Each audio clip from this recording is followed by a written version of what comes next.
Hello everyone, this is Planckera, and welcome to my universe. And hello there, Protox. And, oh man, you know, I think this is the first time that, like, Stream Elements has ever talked to me. I think I've had the bot there for a while, but... I guess it's making itself known. Anyway, looking at this, I do think that this is mostly ready for rendering. I just think I went maybe a little bit too hard on the waist here. And to be fair, I think part of that is because the perspective changed at the last minute. I'm still not sure how that happened, but I liked it, so I didn't really question these things. So I just kind of went with it. But I should fix a couple of those little things before I get into rendering, just because, I don't know, she feels maybe a little bit skinny right now.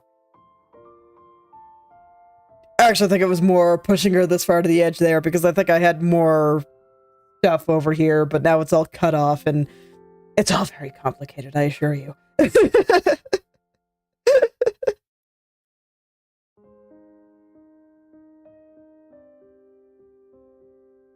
But, yep, I like it. I think things are good. Just gotta do my last little things here, and then it'll be time to make it shiny. Always a good time.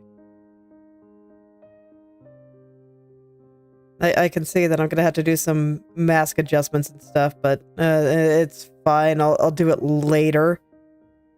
No, she's looking a little chonky again. I swear, this is the eternal struggle with waist to hip ratio.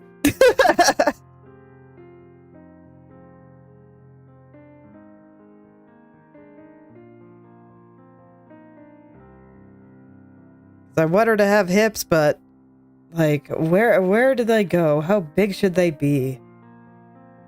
Okay, at least it makes that part a little less complicated, so that's nice. Okay. Oh yeah, I think that should be fine. Hands seem mostly good. You know, they're at the stage where I mostly just have to refine them. And then, like, the other thing was just another case of me wanting to rotate everything a little bit more, because I am just always super indecisive about that. Art is hard. It just, I don't know, this all feels very straight line. And it bothers me, but I want this to be less straight line too, and, you know, it's all very complicated. It probably just means that I adjust the hand a little just so it doesn't line up quite so perfectly with her head, and then maybe even this hair just a little. At this point, it's all just little minor compositional things, so I probably can render the face if I get bored, and I probably will. So, let's see here. Hand. Where did I put it? Oh, there it is. Okay, cool. I keep forgetting that I call it reaching hand and not just hand. Alright, let's move the hand over a little, just so it doesn't line up quite so perfectly with her head. I do think that's probably about all it is.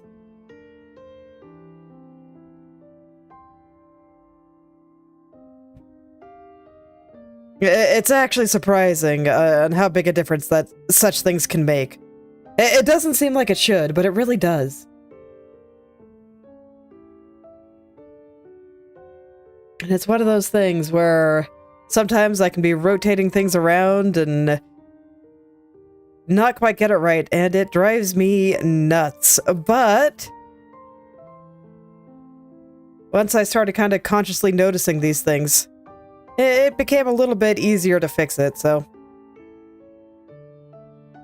It matters, believe me.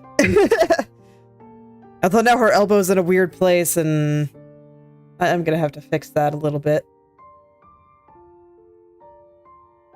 It is true, whoops, that sometimes fixing problems does result in more problems.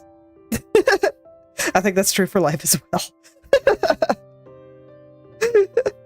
Okay, I need to hide the sleeve for a second. I gotta get this arm connected, and it'll be easier to do it right from the shoulder.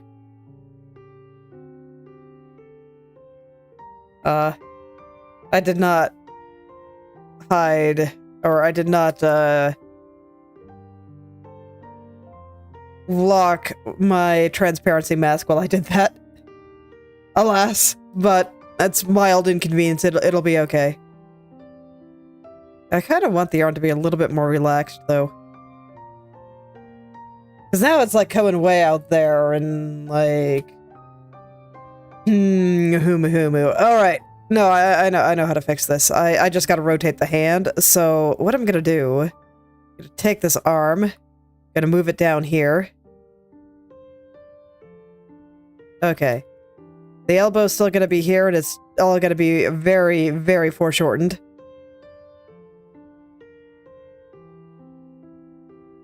And then I just take the hand. I'll still grab the shadows. Rotate it all together. Go boop.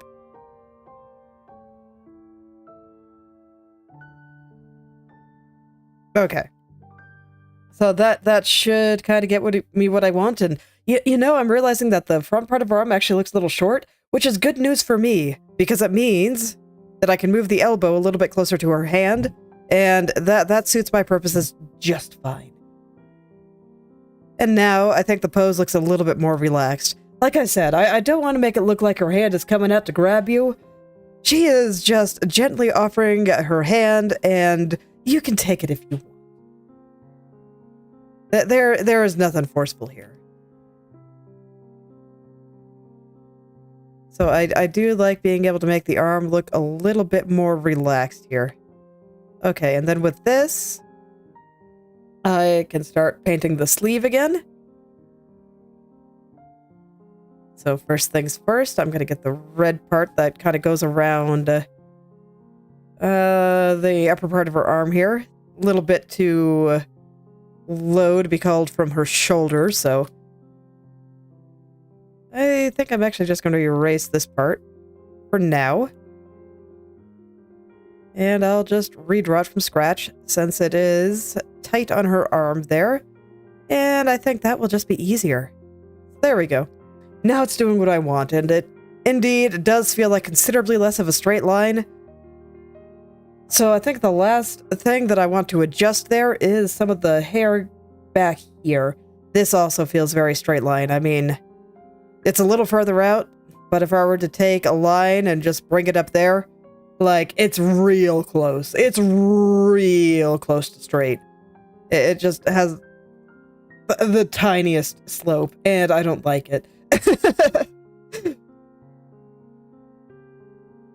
Okay, this time I'll remember to lock the transparency mask, but I'm just gonna liquefy it and push it back a little.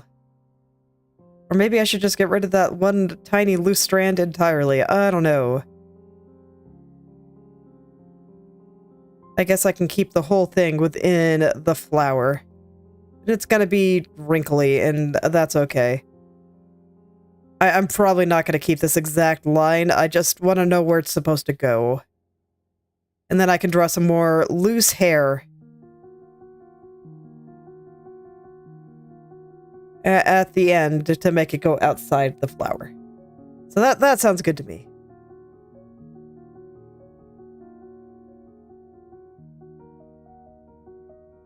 Alright, let's get that back there and just eliminate all straight lines. They are not allowed. Thus declares me. Okay, and I still need to play with rotation. Means I need to unlock the layer. It is still not quite there. It's just one of those things.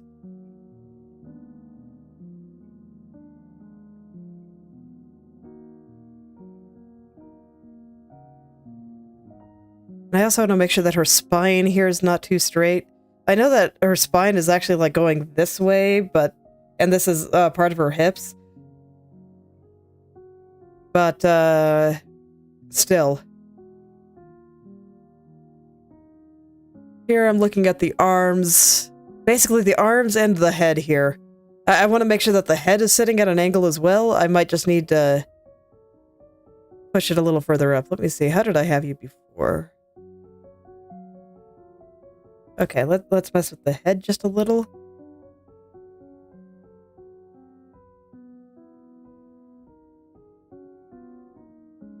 But I mean, this is the point where I'm trying to get everything into its final place, and I don't have to mess with things anymore.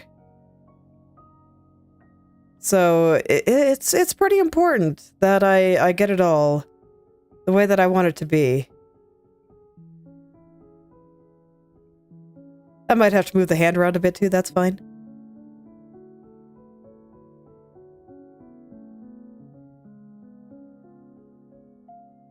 I'll have to do a little bit of before and after here, I think, in order to make sure that this is all going the way it should.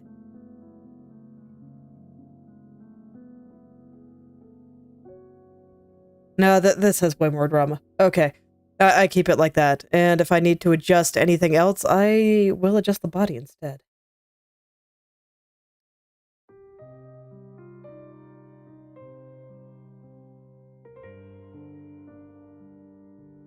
I think it might actually just be the hips that need the adjustment.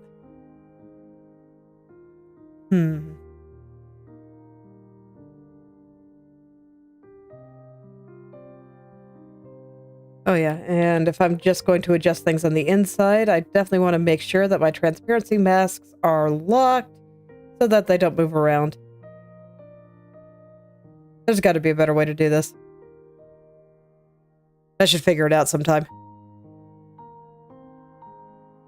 Maybe someday.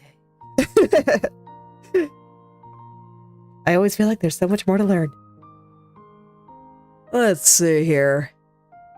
So here, I'm going to move the center a little further over as well. So this kind of marks the center point. So I'll move it over just a little.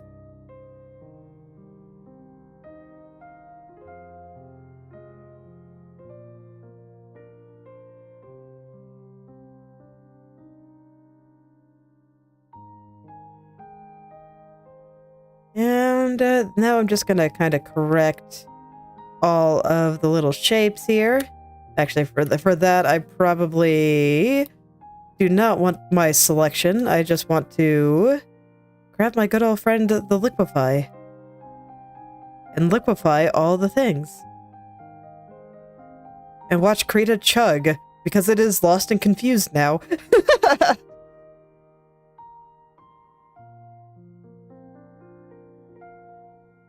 But yeah, it's important to be completely satisfied before rendering, and I do think it's important to figure out just these tiny little compositional things.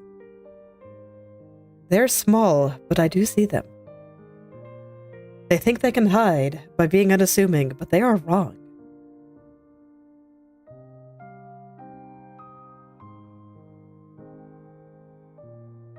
Let this wrap a little more strongly. I think that'll also make things a little more dramatic.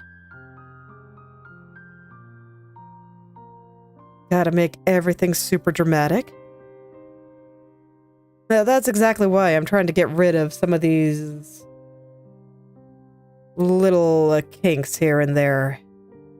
I'm gonna just get rid of this for now. I do think something needs to be there, but I think it's okay if I just get some loose strands going at the end.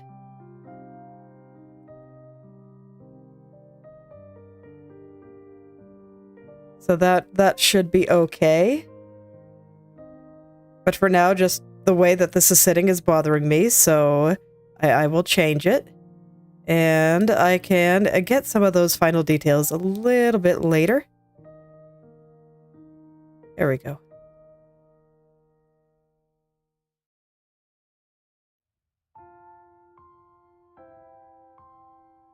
How is this? I'm gonna flip the canvas. Especially when I'm just adjusting small things like this, it can be real easy to just be okay with the way things look, even when it still needs a little bit of adjustment. So I will move her head down just a little.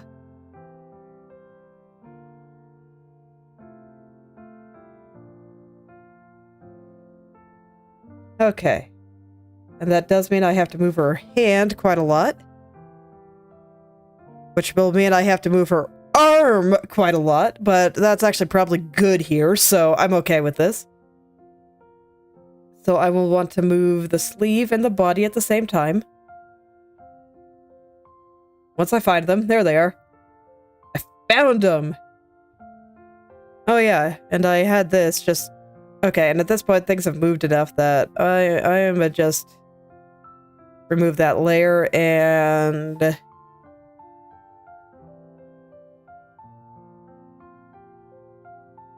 just get rid of some of the shadow helpers that I had. I don't think I need them anymore.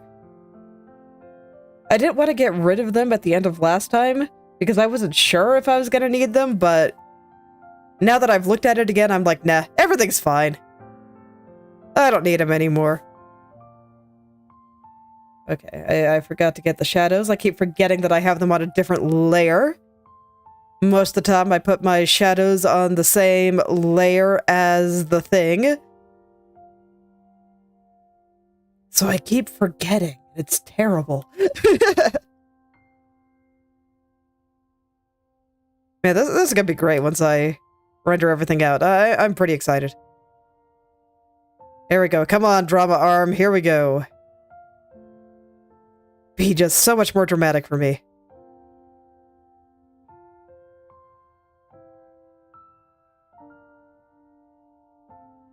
Heck yeah.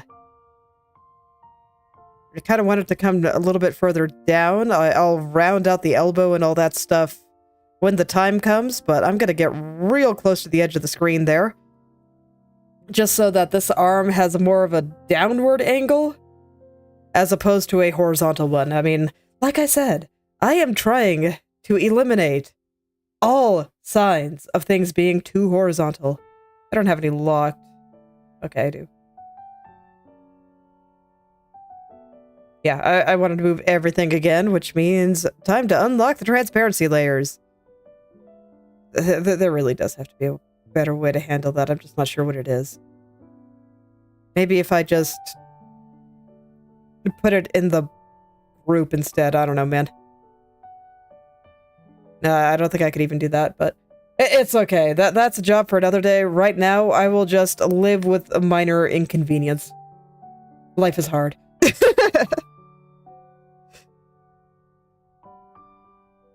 Oh, alright. So now I have a little bit more space without having to make the canvas bigger. And I can angle this arm down just a little bit more.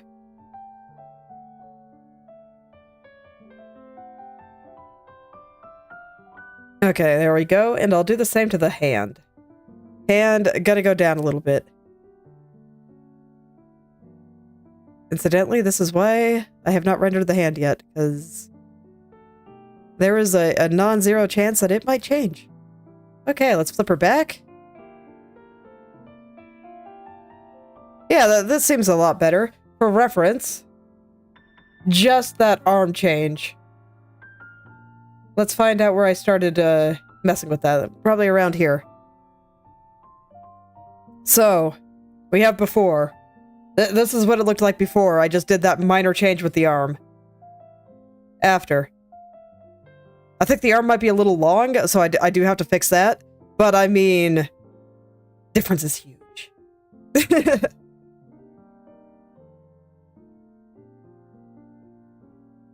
Okay. I will fix the length of the arm, though. It doesn't seem like these kinds of things should make as big a difference as they do, but they do. Right angles are the enemy of drama. Straight lines. Well, they can be good, but, when elements are in straight lines and too horizontal, that is also the enemy of drama. You gotta keep things moving.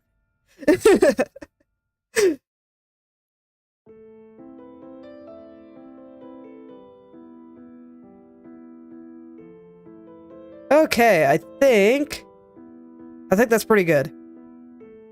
Yeah, I think I can be happy with that.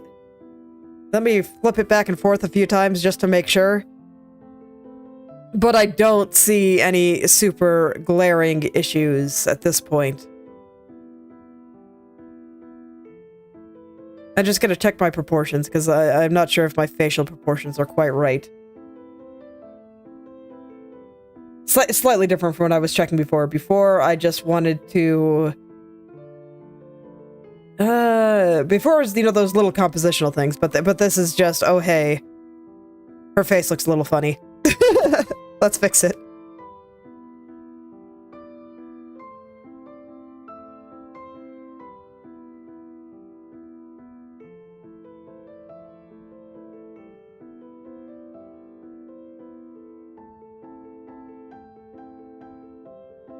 So yeah, just gonna fix some of that real quick. Her head looked a little thick. A little fat to me. So I'm gonna push some of her hair inward a little and make it a little bit thinner.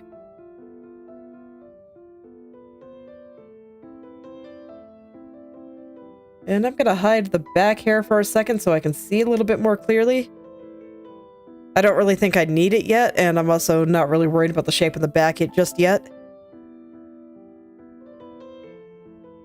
Is her head sitting on her shoulders correctly? I think it might need to be a little lower.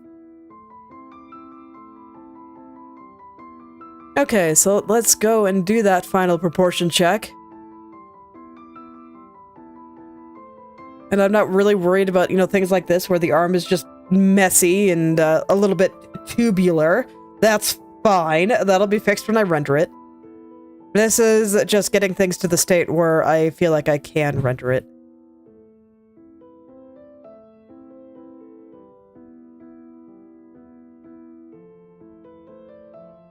Okay, so the angle of her chest I think all feels okay. To be fair, her proportions are quite strange, so I think anything that I do there will probably look a little weird to my eyes.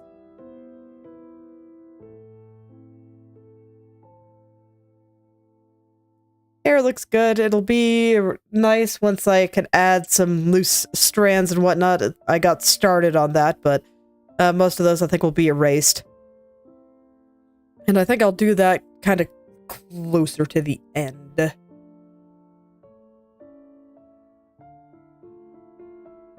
Okay, I'm gonna go turn the back hair back on.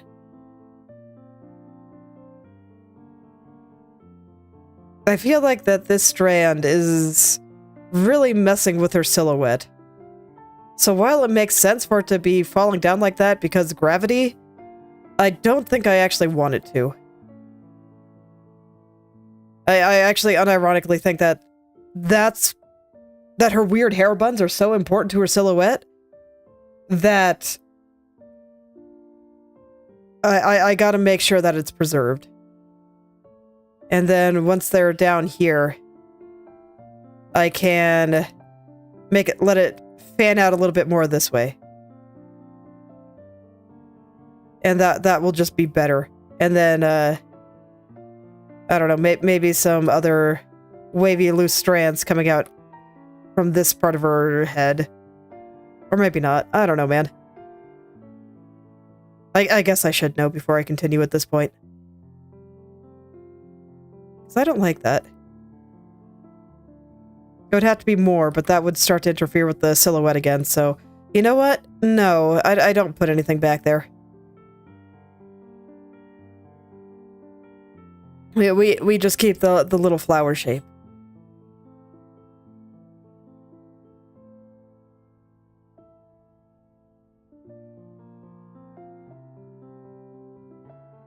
Okay, yeah.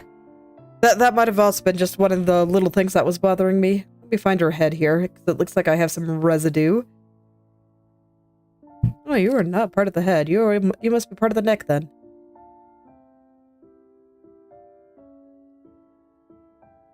Yep. Okay. Oh yeah, that is like 100 times better. I might even lift that pigtail, even though it's not strictly accurate, just to, I don't know, make it a little more clear. I think that's a good way to put it.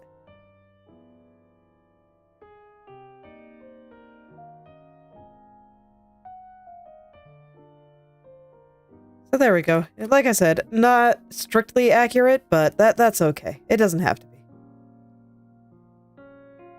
I think it's fine for this one to be slightly higher than this one. And in fact, you know what? I can even lift up this one a little bit too. So that this way it is a little bit more accurate in that regard. It just doesn't quite line up with the same spot on her eyes, but I think I have a little bit of liberty I can take with that.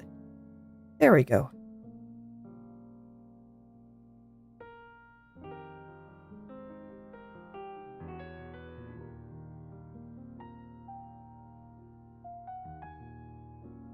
There we go. Okay. Gonna flip again. Am I ready to render it? I think so. Okay, I have found all of the tiny things that were bothering me. And now everything just feels right. So, first thing I'm gonna do is the hand.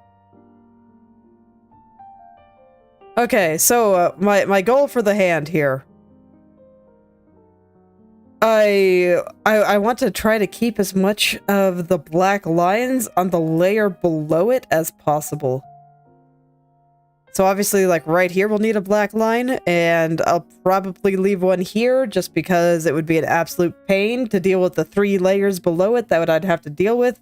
But for the most part, gonna try. We'll see how it works out. Okay, so first thing I need to do is how much of her hands does this actually cover? So it kind of goes up in the middle and then it's got a frilly thing. So all of this is going to be skin. It goes up about the middle, so that'll be like right about here.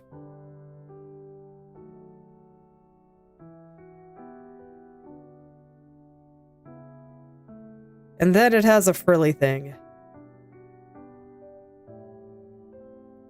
And the frilly thing goes beyond the edge. So this part like sits like right on top of the wrist. I'm still going to leave that dark part there because that's the side of the hand, has nothing to do with the glove. And then the frilly thing just kind of like this. Let me line that up a little better. Boop. Okay, so something like that. Let me see. Do I have a more clear shot here? Okay, here we go. I see. So it's asymmetrical. It goes up to her middle finger. Okay, and then the frilly thing is just small. Yeah, that should be fine then.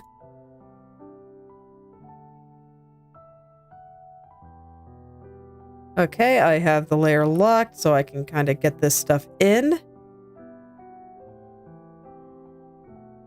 Frilly thing right there.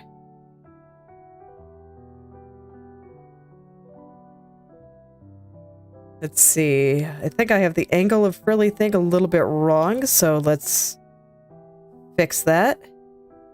Her hand is kind of tilted a little.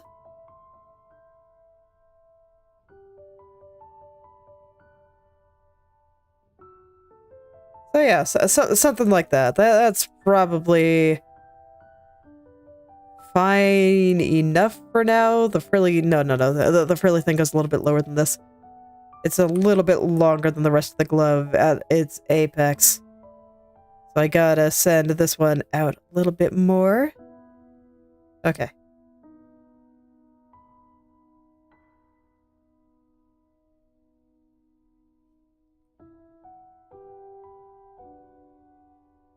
Okay. Does her palm feel long now? Perhaps a little. It's okay. I'll connect it properly with the arm anywhere that my proportions are off, and so it's fine.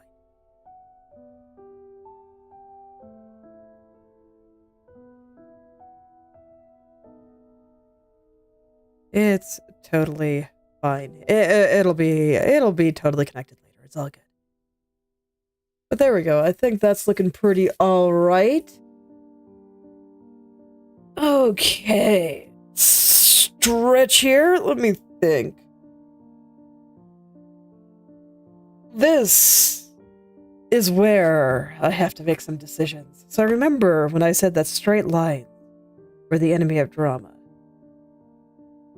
I only meant that for, like, more abstract things and how I was positioning her whole body and whatnot. I actually intend for all of this to be super duper angular. Because I do think that that can do very, very cool and stylish things. So, I want it to be angular, and I want everything to be, like, heavily, heavily exaggerated. I mean, all of this is already pretty exaggerated, you know, but trust me, it's only going to get worse. Or better, depending on your view. I guess I should say better. So I want to kind of overemphasize certain key landmarks, like the knuckle here.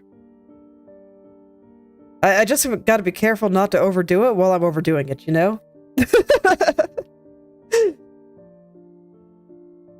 But I want this to get real straight.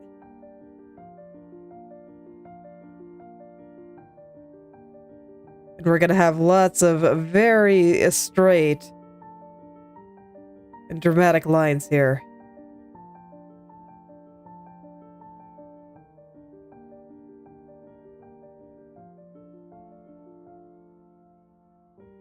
The hard part is going to be making sure that things aren't ambiguous. Like certain things can maybe be a little bit ambiguous, but I feel like ambiguity is also the enemy of drama. Like, you gotta know what's going on.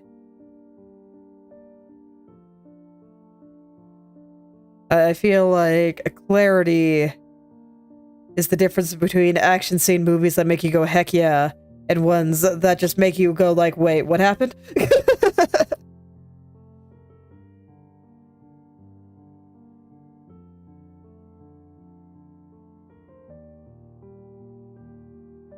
So I'm going to be very particular about the edges here. This one it don't matter so much, but because this one's going to attach to the arm. But a lot of these other ones, yeah.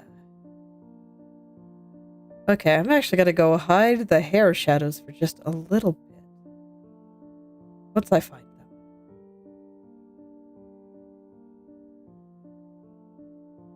Just because I want to make sure that I can see all this clearly. And I mentioned for the most part, I do want to try to keep the shadows on, like, a different layer from the thing itself, but I think I'm only going to be able to do that, like, half the time. And that's fine. I will live, but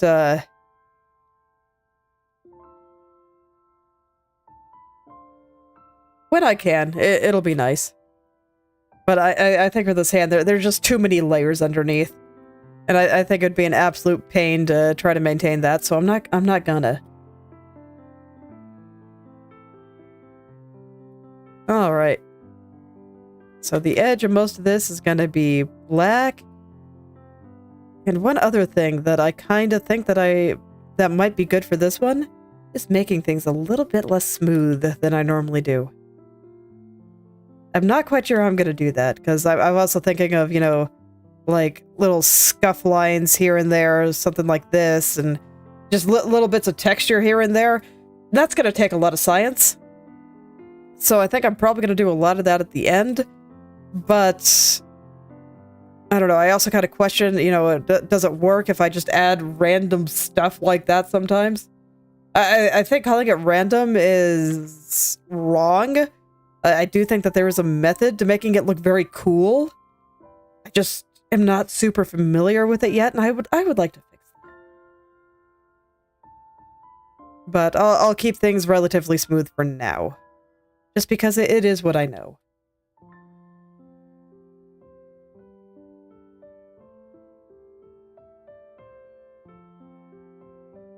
I think it's actually fine to make her fingers pointy like this. It doesn't really make sense, but she is a girl, and I feel like pointy fingers are fine on girls. With men, you'd want them to be square.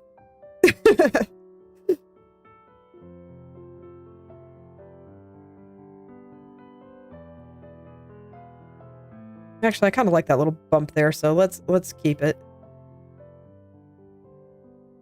We'll see if I change my mind a little bit later. I think this is going to be full of science.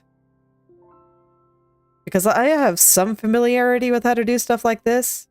I do have a minimalist style that I am very proud of. But I can push it hard.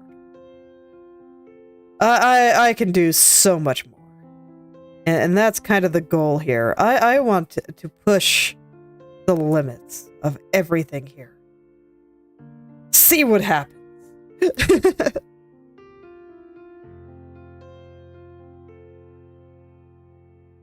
So we're gonna put some extra drama into the fingers here.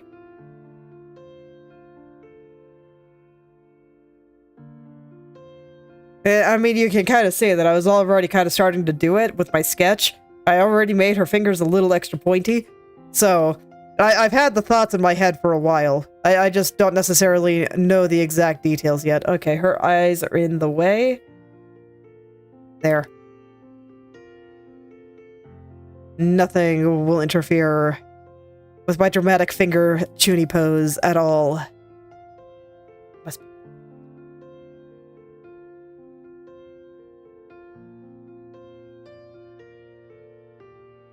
Unironically, I do think that the hand is probably one of the most important things in this picture, so gotta make it good. Okay, I'm gonna make the fingertip here a little pointier then.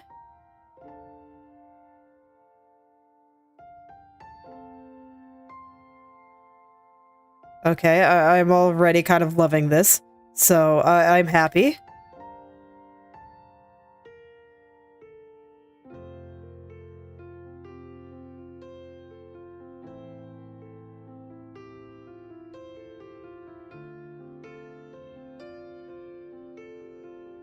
Okay, and for some of these, I think I can probably put in some, like, folds, since these are gloves.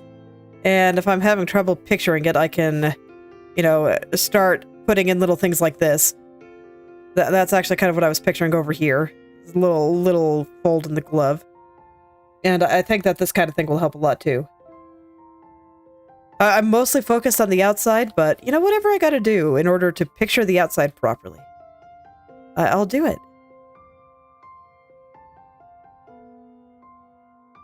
And that includes, you know, little things like this.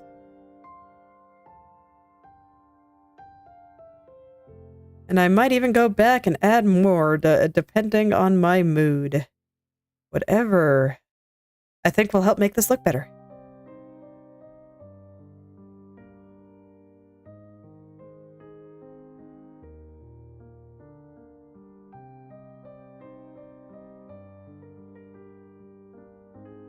So I'll just slowly go through and render all the things.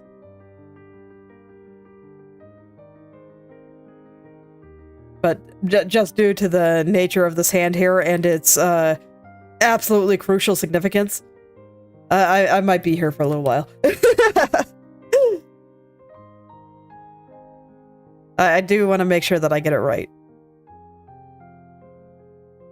And I feel like that my stained glass practice is helping a lot here because, man, is it so much easier to draw these super dramatic lines compared to what I've been doing in the past. So much easier. Get lots of practice. Life is good. Yeah, it's actually been applying to a lot of my writing stuff too. In that, for the first week or so, I found it really, really hard to keep up with that 1,500 word goal. And now I'm finding it even on days where I have a hard time getting started or just otherwise struggle to write. Reaching the 1,500 word mark in the, like, generally 1.5 to 2 hours that I have is actually not that hard anymore. So It's a good feeling. Goes to show. Sometimes you do need to just need to get into it. That actually used to be true of art, where when I started to start taking it a little more seriously, I would often have a lot of trouble just going, or sometimes 10 minutes could feel really exhausting. But after a while, it's like, now, I mean, you see here, I'm going 3 hours while talking. And it's just not that big a deal anymore.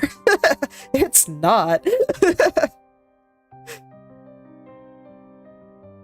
There are certainly days that I feel it, like when I started this one. I started it after, when writing was still really hard. And I wrote a whole bunch of words that day. I think that was one of the days where I wrote significantly more than 1,500 words. And my brain was so fried. And then I had to come in and start a new picture, which is starting from the blank canvas is by far the hardest part for me. So I was like, by the end of that, my brain was toast, man. It was.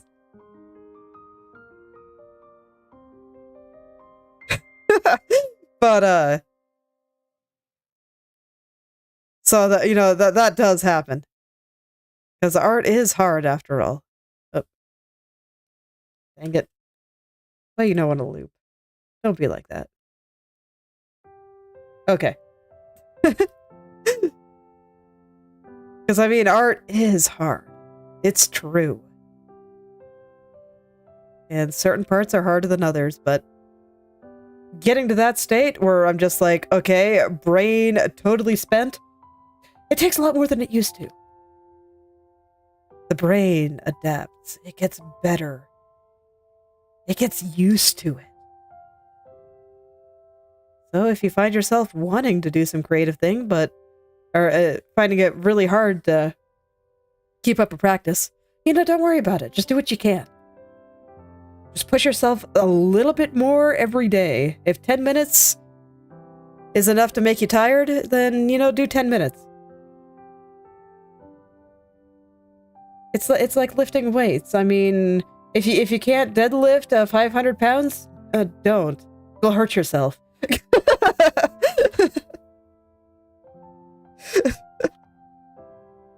Okay, how are we looking so far? Oh yeah, that is good.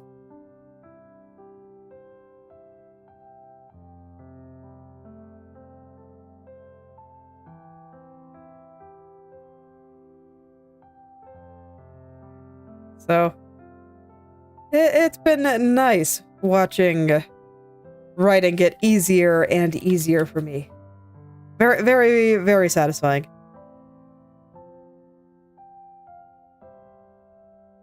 I'm still not quite to the point where I can tell if I like it or not, though, because there's certain baggage with it.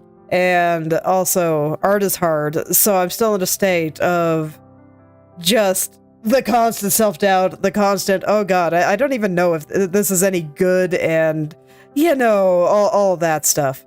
And it can be a little hard to deal with sometimes.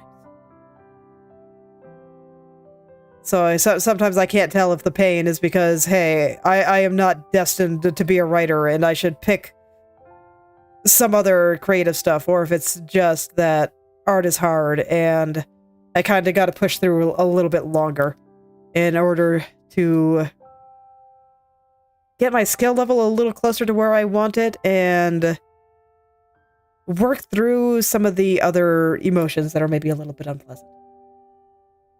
It's unclear. But I did have a pretty good time today. That's true. I had a really hard time getting started. That's been true for a while. Had a really, really hard time getting started. But then I remembered that, you know, today I'm gonna write some people hijacking a train. And that's fantastic, so...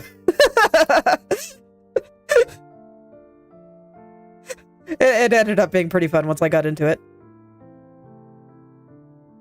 Unfortunately, my method of acting, excuse me, writing characters is basically method acting. So, you know, one of them was kind of panicking like you wouldn't believe, and my heart rate was so high by the time I finished writing that. I thought I was gonna throw up. But it's okay. That's like the best part of writing characters for me. When I can get into it strongly enough that I start feeling that way, even for the really depressing stuff. Like I remember I was part of a tabletop role-playing game with my husband, and we happened to be in the. This is long before we got married, but we happened to be in the same room at the time, and I just started bawling my eyes out because of some stuff that was happening in character, and he just looked at me very concerned. But it's like, no, this is good. This is what I live for.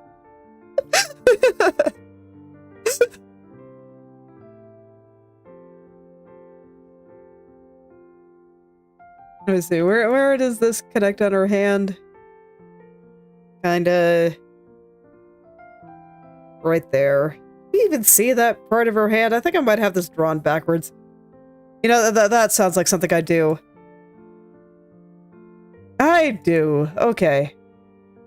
So this part, no, it does this. And then we got a wavy thing here. At least I think that's a wavy thing.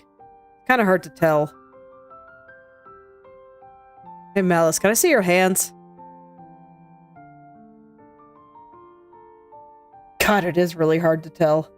I don't have a good angle, and the reference sheet is a little bit low res.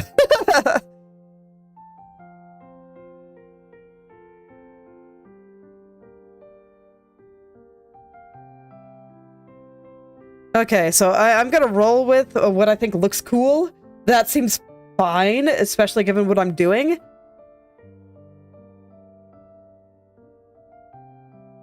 And that does mean I will have to adjust the frilly bit. That's also fine. And I think this looks cool, so this is what I'm doing now.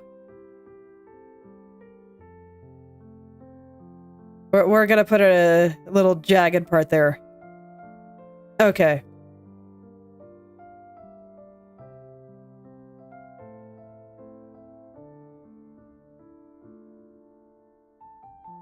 Okay, frilly bit. What do you look like again? Are you like 1, or are you like... Yeah, you're like 3. So we got the big one in the middle, and then 2 smaller ones on either side, so like a shell. So we got the big one in the middle here, so let's get that. We're only gonna see like half of that. The apex is gonna be like right there, I think. So I'll clean up this part. I kind of want to send it just a little further down here. And then we'll have a little one right there. And it'll be shorter than the big one there. Not just thinner, but also smaller. So I need to make this a little bigger.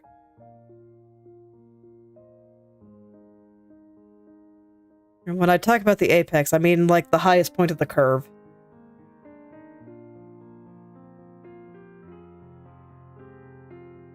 So I want to make sure that no point of the curve is higher than it is right there at the edge of her hand. That is basically what I'm talking about.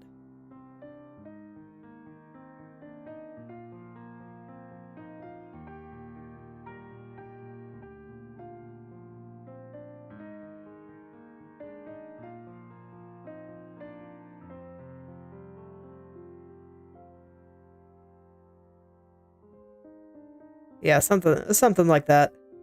I'm gonna worry about cleaning up that spot a little bit later, but that's the basic idea. And let's see. It has a little bit of decoration up at the top, it looks like. I can't really tell what it is. I think it's like little holes. This looks like her skin tone. Might also be gold. Doesn't really look like it here, though. Yeah, I don't really see any holes on it there. So I don't know what it is I'm seeing. Let's see. I'm gonna go check Google and see if I can find something good there. Okay, it might just be shadow from the frilly bit. That would also make sense. Okay, so it's a slightly different kind of frill then. Okay, okay. Alright, Malice, I need to see your hands. Put them where I can see them, please.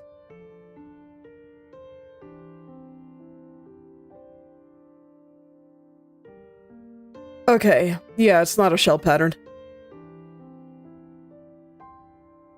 Okay. You know, I'm glad I checked then. Okay. Let's draw this right this time. So...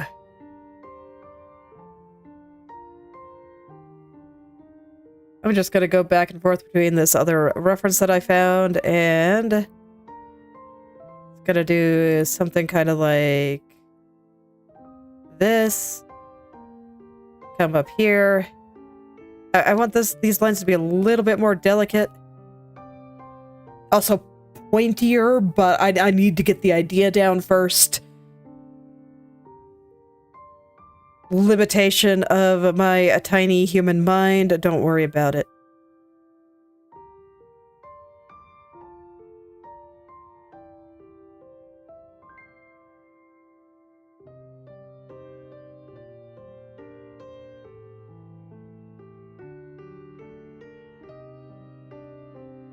Okay, I'm gonna let the frill kind of come out a little further, like this, before blending into everything else. Makes sense to me.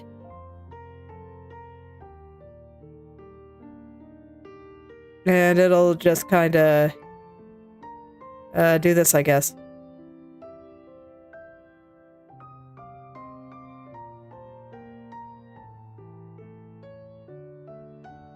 Okay, and then I can more properly connect this part here to the edge of the frill that I drew. And we'll make it a little pointy still, just because I think it looks nice. Okay. I think this captures the idea. I don't think I have this black line quite going to the right spot, so I will do that first. I kind of want it to go up into the corner. This one too. And this one needs to be much thinner. So I kind of want to get its bulk there, and I'll get the white through all that. There we go. That I think is probably good enough. And then I can even add some like further shadow thickness just up here and whatnot. Where it's all like being tucked in. Yeah, seems fine to me. That is a very dramatic hand. I like it. Okay. I do think this pinky is a little thick though, so I'm gonna take this part and kind of move it over a little. And then this part and move it over just a little. Okay. And then I just, you know, connect it. Fill in all those gaps.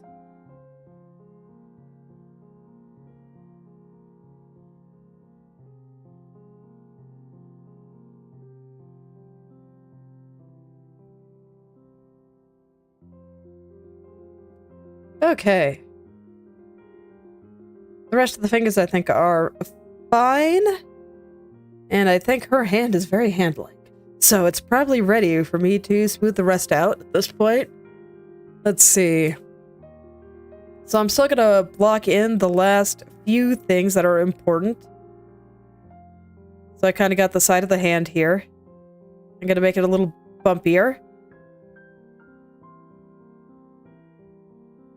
Just to make it clear that this is cloth. And then I know that there's gonna be a little, like, seam going around this. I probably won't keep this line, so I'm not gonna spend very long on it. I just want to make sure I know it's there. And I don't think she has any more going around her fingers or anything, right? Yeah. Nothing like that.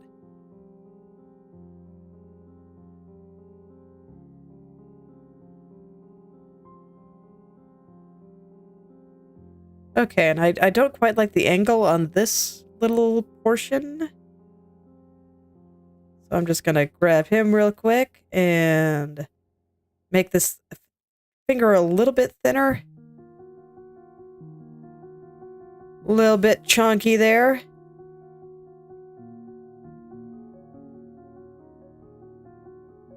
But yeah, now I can actually kind of see where I'm going with this, so it's making it easier for me to find areas to touch up a bit.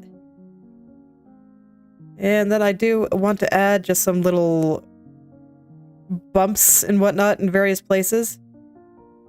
I just think it makes things look a little bit more cloth-like.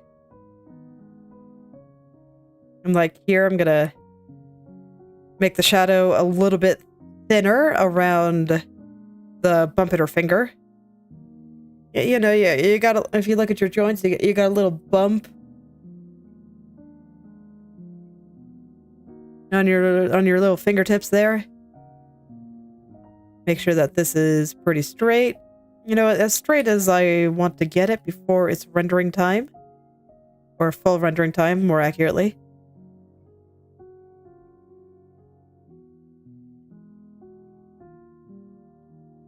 Okay, and let's see, I think I want to make this line a little thicker. I do like this little guy coming off here, so I'll still keep him, but the lines must be a little thicker, I think.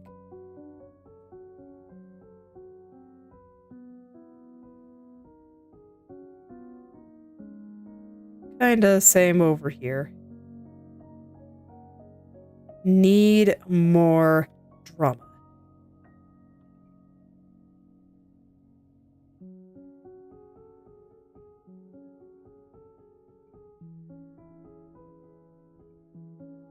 Okay, and that should be pretty good. I kind of want this one to be a little bit thinner. Or thicker, rather. And you too. And I think you're kind of in the wrong spot also. Get this a little straighter through here. Okay. So something like that. Her fingers are long. Don't worry, it's intentional. I like it. It's much more dramatic.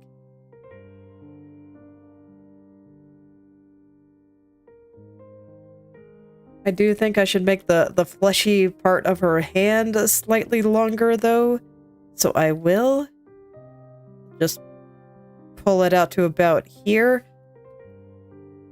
Because now that I look at her model a little bit more closely and that higher res image that I found, it's a little bit longer. I thought that her glove went pretty close to her wrist, but there's actually a fair amount of distance.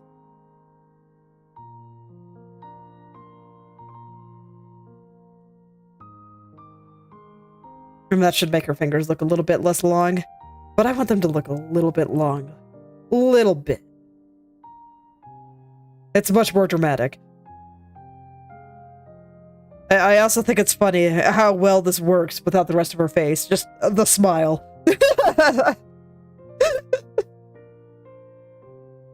Okay. Yeah, I think it's time for a little bit of smoothing. Let's see. No. Before I do the smoothing, I kind of want to know where the rest of the shadows are. I want a lot down here at the bottom. as like a pseudo cast shadow with just like a little bit of a white spot for where the frills kind of turn in on themselves. Kind of like that. But that will be nice and thin. Do I want any more shadowy parts? It's actually kind of a tough choice.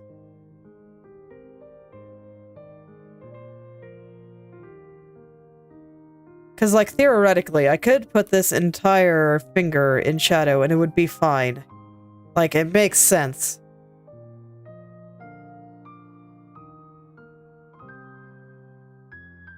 Yeah, you know what? I dig it. Let's do it. I do. Okay. I kind of don't like this bump. I think I want to keep this part straighter.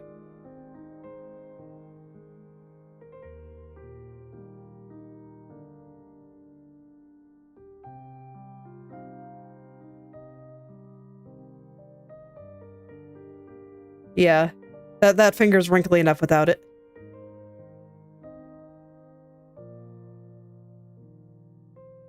So this will just be like little finishing touches before I make it all smooth. But I just gotta make sure there is sufficient drama here, and that the basic ideas are at least all where I want them to be. And I do think that they are. I think this looks pretty good. So I'm gonna go ahead and clean this up.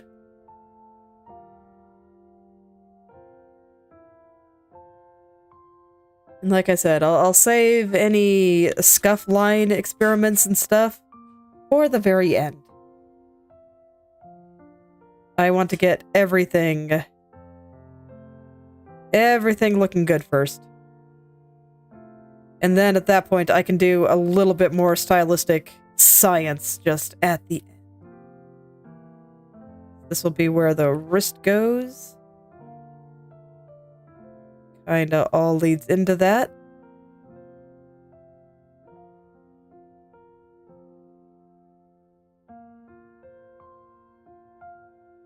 The arm will be going underneath, so I don't think I'm going to worry about filling in the spot here. Normally I would, but I kind of can't be bothered right now, so it's fine. I'll do it later. My future self can handle it. She's got this.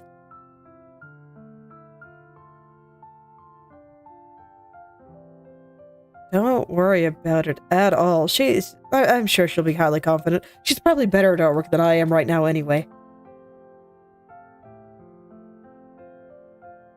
Maybe not much. There's only so much I can learn in, you know, a few days. But it's okay, because I'm sure I will learn something.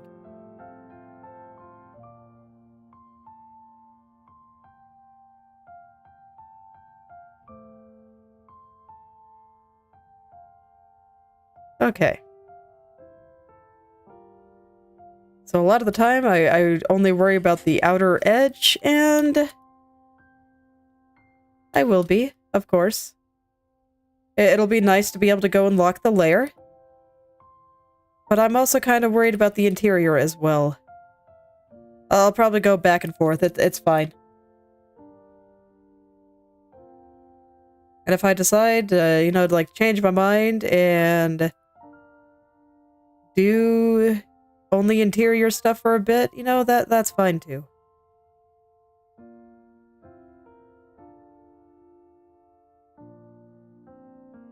I'm gonna show like a slight hint of the next frill here, but it's gonna go into darkness pretty quickly.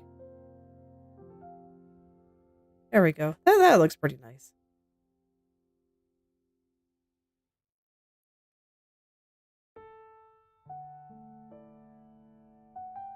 You know, as always when I do things, I don't always do them in the same order. And, because I mean, when it comes down to it, it doesn't really matter what order I do things in, as long as it suits me. So most of the time, I try to get it to the point where I lock the layer immediately, but for whatever reason, it just doesn't feel right here, so I'm not gonna. This feels fine. Unironically.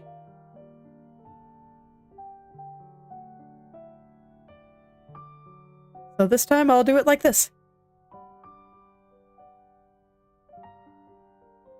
No need to get fixated on process. Just do what your brain feels like sometimes. I say sometimes. Sometimes you do gotta wrangle that brain and say, no, that's a bad idea. Don't do that. But sometimes it doesn't really matter that much. Like, right now, if I were to ask my brain what it feels like doing, it's like eyes, eyes, eyes, eyes, eyes, eyes. But it is not yet time. There's too much covering the eyes for me to be able to do the eyes right now. So I gotta stop it. But in terms of what order I do things on the hand, like, who cares? I don't think it'll strongly affect the outcome at all.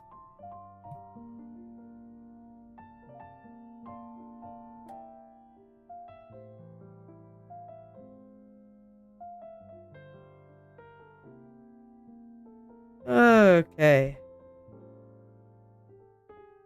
But it's okay. It's actually kind of nice to get some of these harder parts done. I do think the hand is one of the harder parts.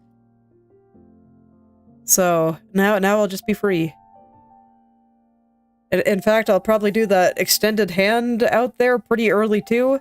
Not before I do the face though. I'm not going to torture myself that hard. No, I can render the face.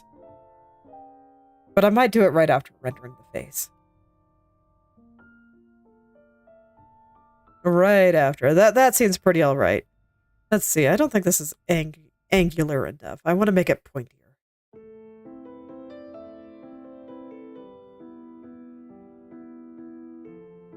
I want to make it just a little bit pointier. And look, it's my brain jumping around all over the place. It's fine, don't worry about it. I'll hit all the parts.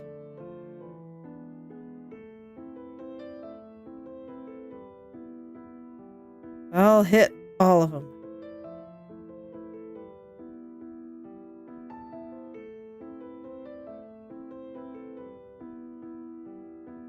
I believe in myself.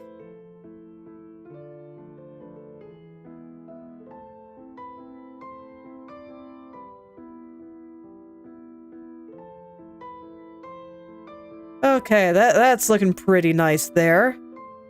I like this a lot.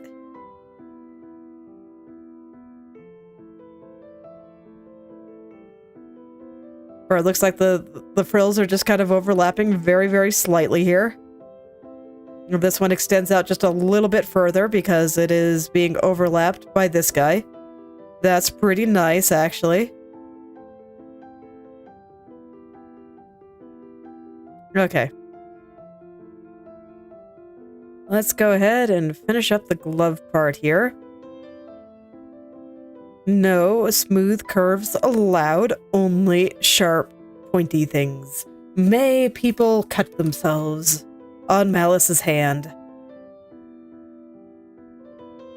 Like I said, I wasn't going to keep that line, I just needed it for reference purposes. And now its purpose is done, so I am killing it, and I will put in a better one in just a little bit.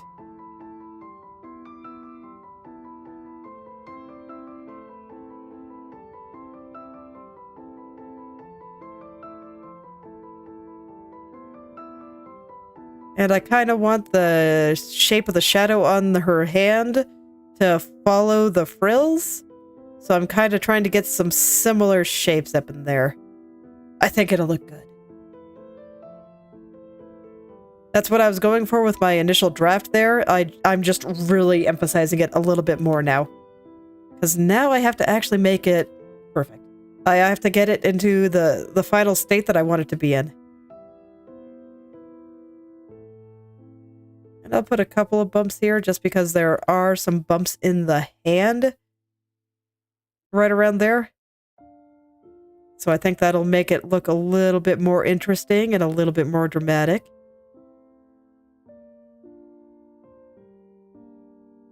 A little bit more hand-like too.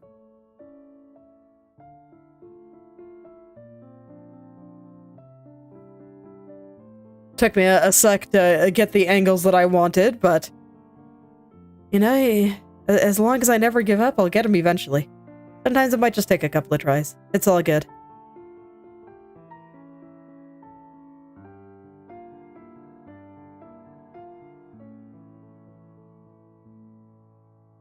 Then I might add some like additional seam lines, like, you know, maybe do something like this at some point later, but later. That seems like a job for the end. I don't even think her gloves actually have those, but I think it'll look really good, so I'm probably going to do it anyway.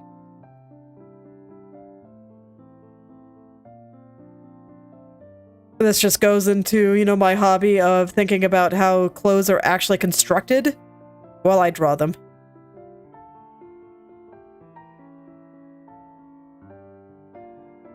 Because I do think it makes them look a little bit nicer when you do it properly.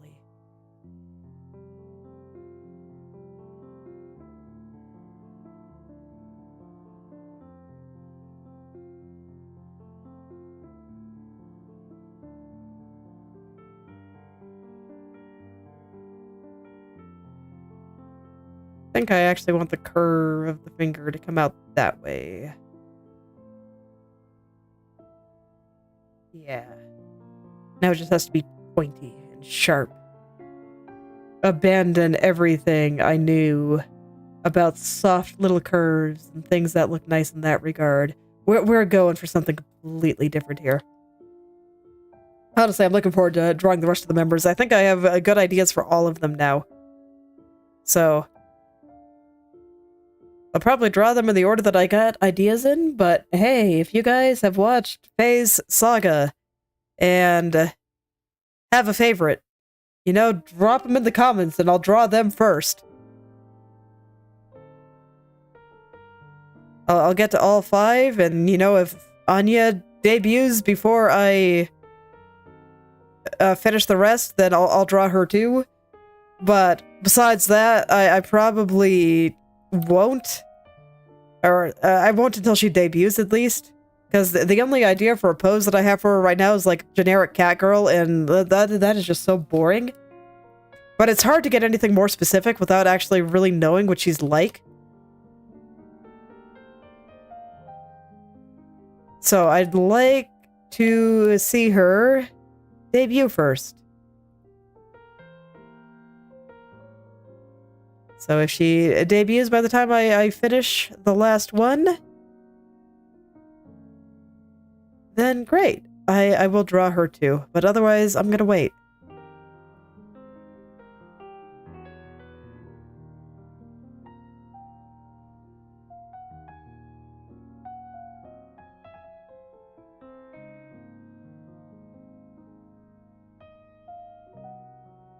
Okay.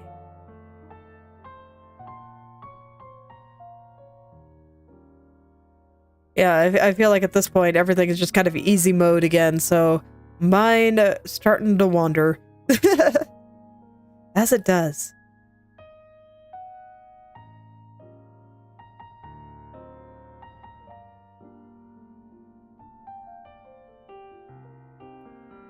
And I see that one of them wants to play Outer Wilds, so I hope that it will infect literally all of them, and then they'll all play it.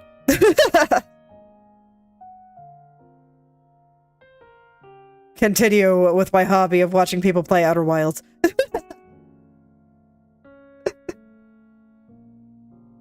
So I am looking forward to when she finally does that.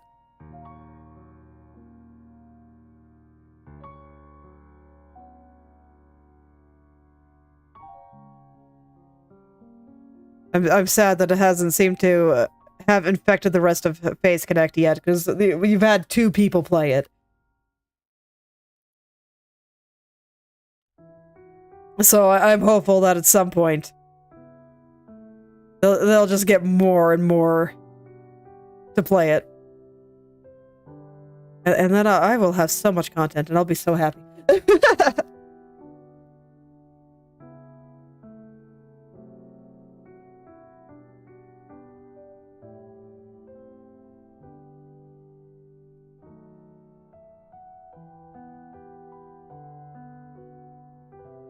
Okay. So here, I want the edge of the finger to run up and not have a proper outline because it's running up against this guy, which is all black.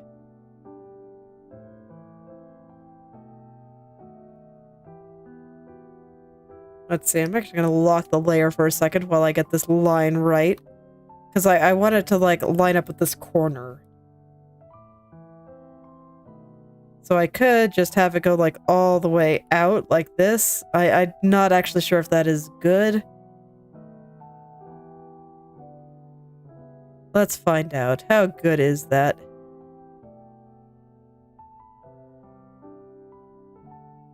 It's okay, whenever I say I'm not sure, I should think about it for like 30 seconds and then do it.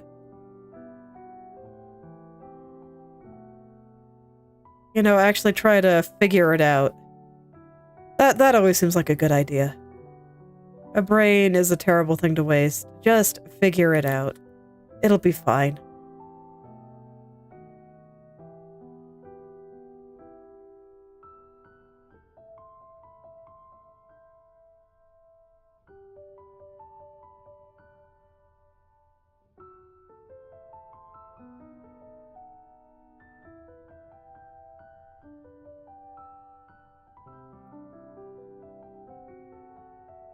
Okay.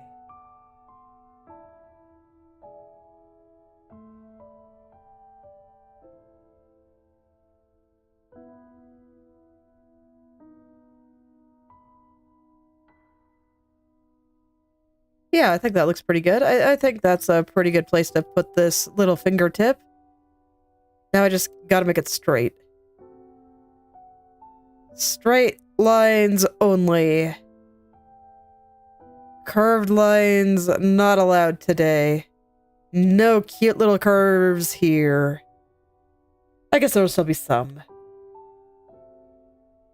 But even her hair, even though it's, you know, swirly, I do plan to angularize it a little bit more than I normally would. I think her eyes will still be slightly curved, though, and of course the mouth definitely will. Well, actually, might not. Yeah. Silly brain, stop thinking about things so hard before you can actually go and draw them. Just embrace the finger rendering.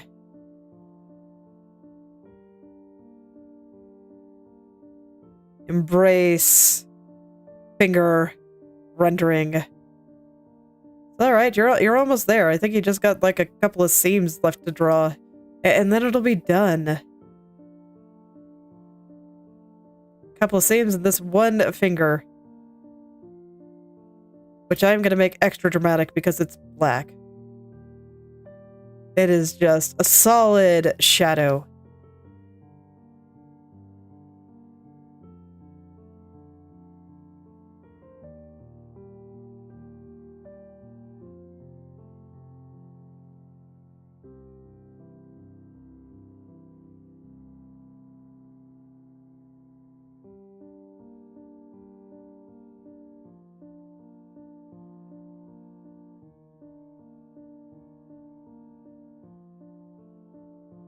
Okay. There we go. Yeah, that looks pretty good. Let's go turn the layers back on. Yeah, that's pretty good so far. I'm pleased. So, next is gonna be her hair, and that is already shaping up to be an adventure, and I'm terrified. So here we go. Here goes nothing. Indeed. Okay, I think I know what to do. I'm gonna hide the eyes again, and the head, and her back hair, and her other back hair. Okay, so once again, I have like literally everything out of the way, so I can start getting it all in. I'm not gonna mess with the loose strands. I guess that one can stay. But otherwise, yeah, I'm not gonna mess with the loose strands just yet. Okay, and then this outline that I have going around the head that I've been using for things besides the outline for the head, it has to go now. Oh, no, the ears stay, though. But yeah, that has to go now.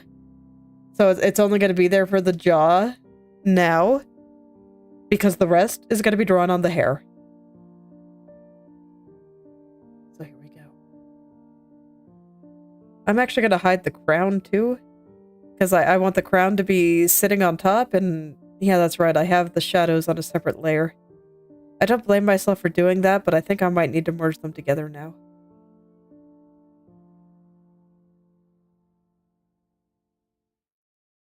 It is time. In that case, I use black to smooth. I don't know how thick I want this line to be, so I'll go with this thickness for now.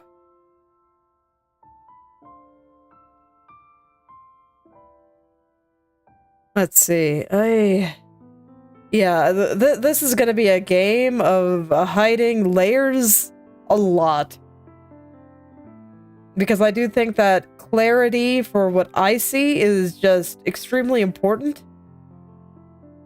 Just to make sure that I actually get things smooth.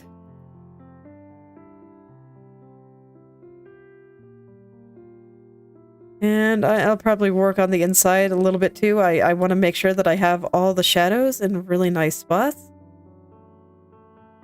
And I'm not going to mess around. I'm going to hide the body in its entirety. She can get it back later. But making sure that everything is where I want it to be is just way too important.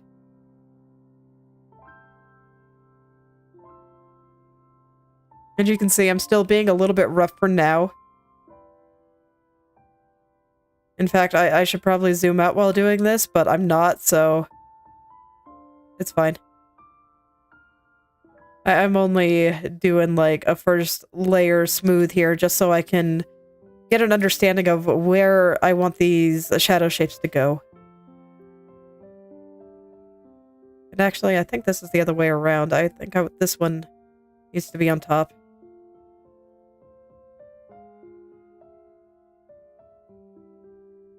So this is basically becoming a more refined sketch. And I think that's going to happen with most of my layers here. Where at first I just kind of get them in. And this is a little bit different from how I would normally draw things. Just because when I normally draw things, I would normally have, you know, this step done at a earlier point. But it just didn't quite work out here due to the minimal color palette I wouldn't be able to see. And now I just kind of have to treat each element separately, which is dangerous. But I'm okay with working with dangerous technology.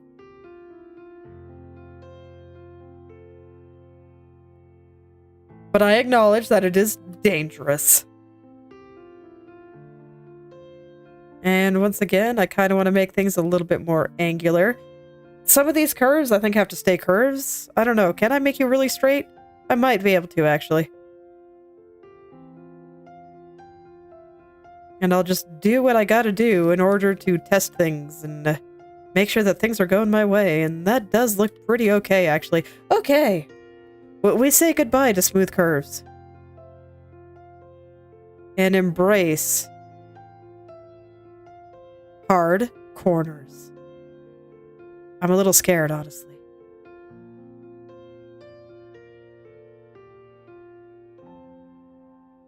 But it's okay. I know better than to let fear get the best of me. It's fine to be afraid. I just gotta do it anyway.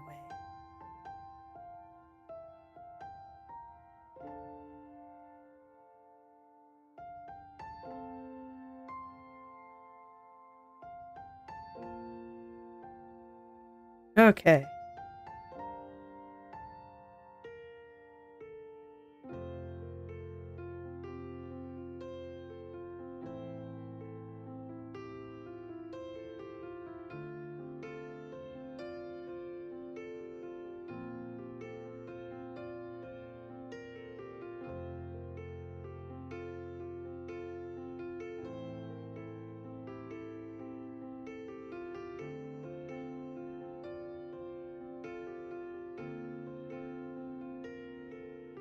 Yeah, I think I kind of like this. It's very different from what I normally do, where I work very hard to maintain my curves.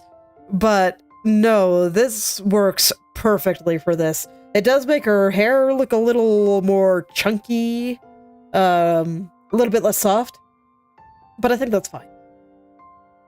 It's probably not something I'll do for like everything or even often, but anytime I want to do something like this, yeah. It's very dramatic. Definitely embracing that drama. It's a little scary. It feels weird, man. And I am so not used to drawing straight lines. I have basically launched myself into straight line hell here. So that'll be interesting. And I just walked into it completely by choice.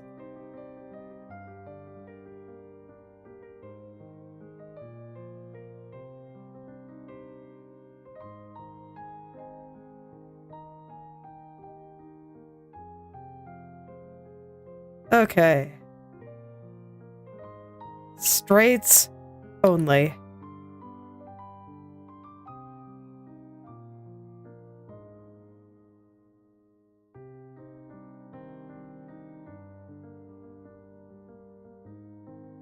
God, it's such a... It feels so weird. It doesn't feel bad. Not at all, and I do like the result. But man... I feel like my head is being turned upside down here. Up is down and everything I know is wrong.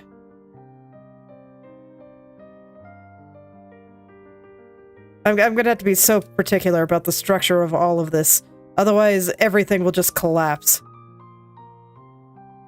And nothing will look right.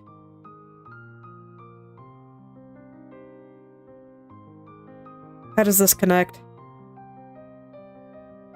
So we have this going around this way.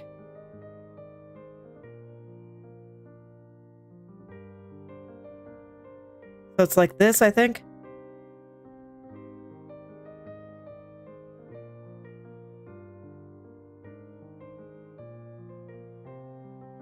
Yeah. Yeah, that's a little better. Like I said, I have to be a little bit more particular about structure than I'm used to. A lot of the time I can kind of fake some stuff like this. No, I don't think this is right either. Okay. I think I know how to fix it, though.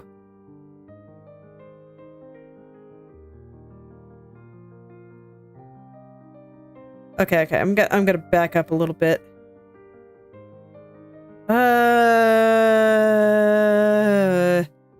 Okay, I need I'm gonna enlist the help of a new layer.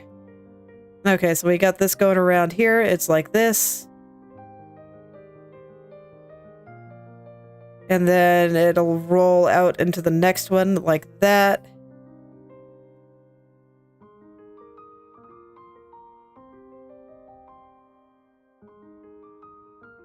Okay, and then I'm just gonna erase the bottom part here. It's fine. We'll draw it up here, where all things are allowed to make sense. So then we have this part here, and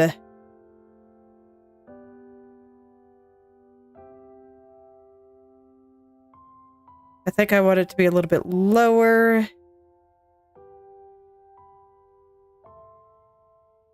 Yeah, yes, I do.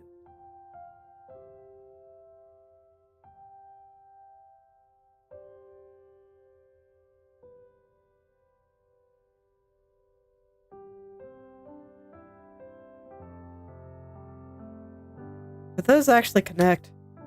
What am I doing?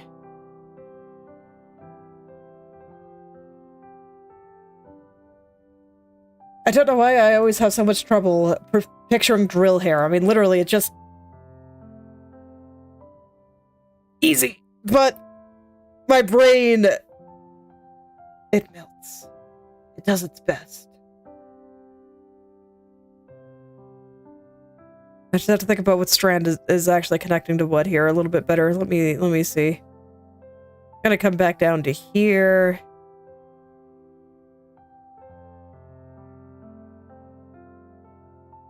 So this all seems fine.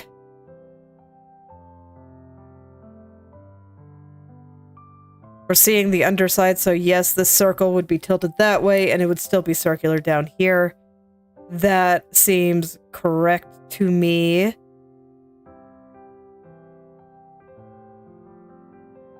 So this wraps back here.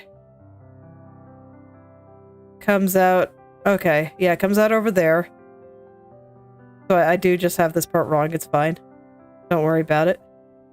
I'll just start it over.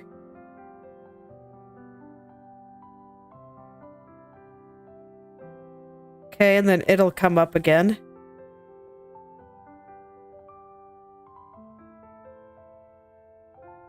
And we get another little loop, and this one's smaller.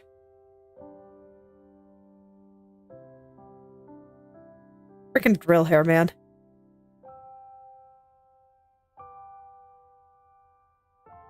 I don't know why. I find it so hard to draw. It is such a straightforward little structure.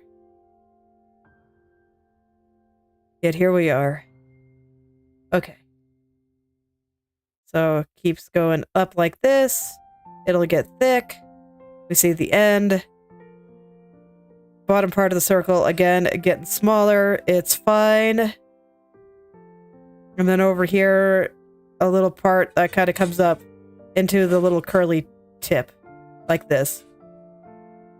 Except it won't be curly this time. It'll be like lightning.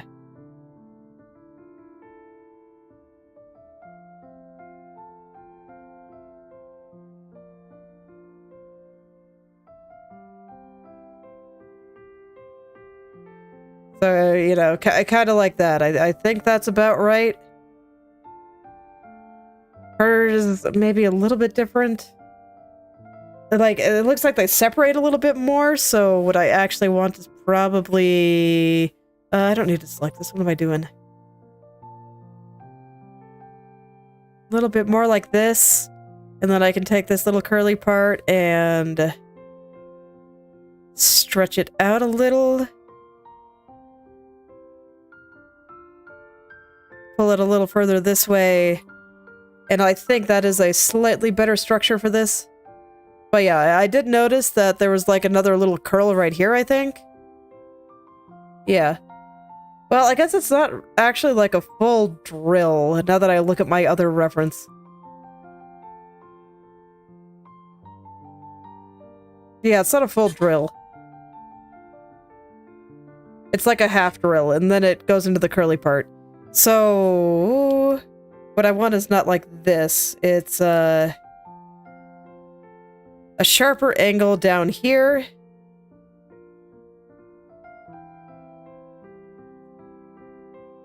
It's okay, I'm not going to skimp out on understanding the structure of this. I need to practice anyway. Structure. I feel like it's the biggest thing holding me back right now. So I actually want to make a point of figuring out things structurally. Then we get a little curl right here and down.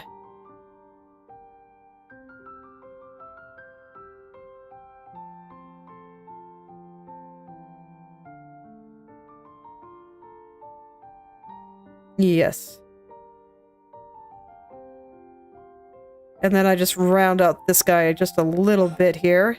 Or I would, but I'm doing something different this time, so it's slightly different rounding than usual.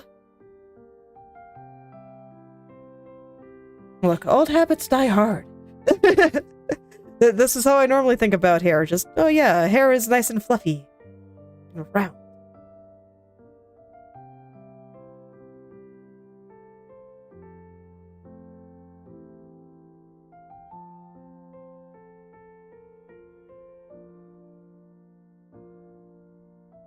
This hair is less so. It is soft and angular instead. Or not soft, dramatic and angular instead. Okay, There. And then I just finish it off. Not gonna worry about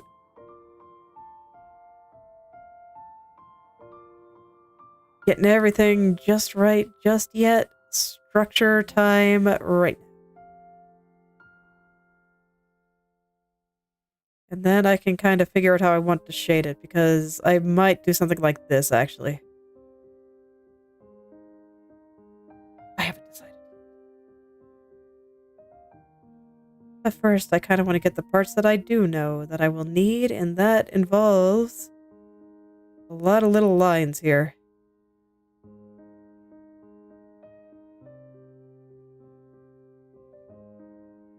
Alright, I think I'm still just gonna focus on the rest of the structure of the hair for now, and then I'll worry about how I kind of want to handle some shadows and stuff. I mean, I might do some along the way, like I think I kind of want this to be like this, for example, and this to be much juicier and stuff like that. So I might do a little bit here and there, but for the most part, this is my current goal. Just get the basics down.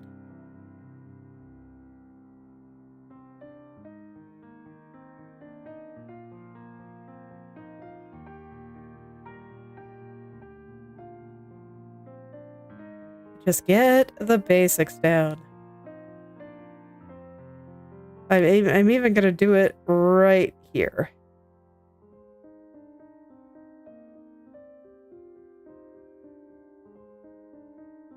I was particular about that curve for so long, and now I am just killing it. Alright.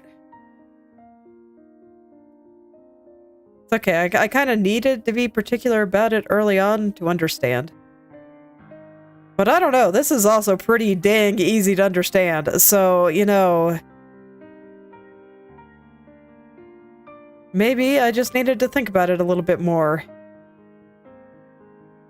Seems plausible.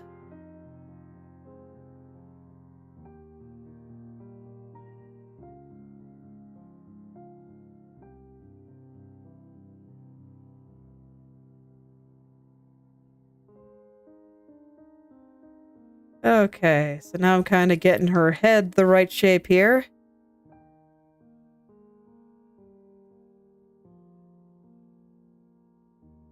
Yeah, this is gonna be good. I am excited. We'll see if I manage to get to the face today, because I'm also kind of looking forward to that. But, I mean, it's hair. Like, anime girls have, like, ridiculous amounts of hair. So, may or may not. But at the very least, I don't have to do her massive hair buns. I will do the face before the massive hair buns. So maybe she has a little bit less hair than usual for me to actually draw before I can render the face. Okay, I have newfound motivation. Let's go. But as usual, I do like to do the hair before the face, because the hair is on top. So once I render the hair, I know exactly how much of the eyes and everything else that I have to render very carefully. So I just find it more convenient.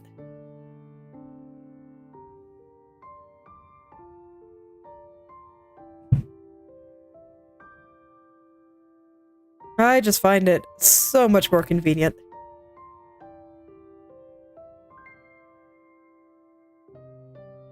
Okay. Yeah, now that I've tested a bunch of this stuff stylistically, I kinda know what I'm going for here.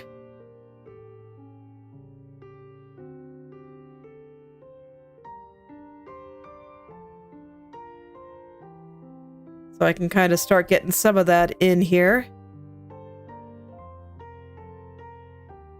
Okay, now I just have to do this again, and you know what? I don't wanna. So I'm gonna make my life easy. Let me see. Yeah, her hair is symmetrical here. So I'm just gonna make my life easy. I'm gonna take this drill.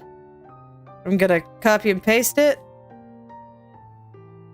Gotta mirror it horizontally, and I'm just gonna plop it on here.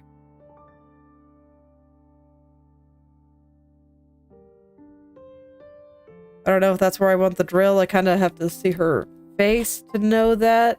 Let's see where I have her head. I don't think I really wanted to cover that much of her chin. But yeah, I can see the chin right there, so we'll send it a little further out then. Like right here. And I'm just gonna go ahead and merge them right now. I see no reason not to. Why is my nose all stuffed up?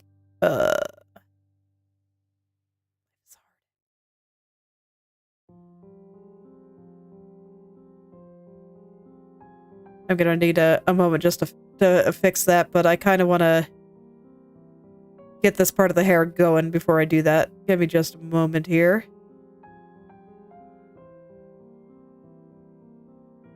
And actually, I think this part will be a little bit more like that on this side.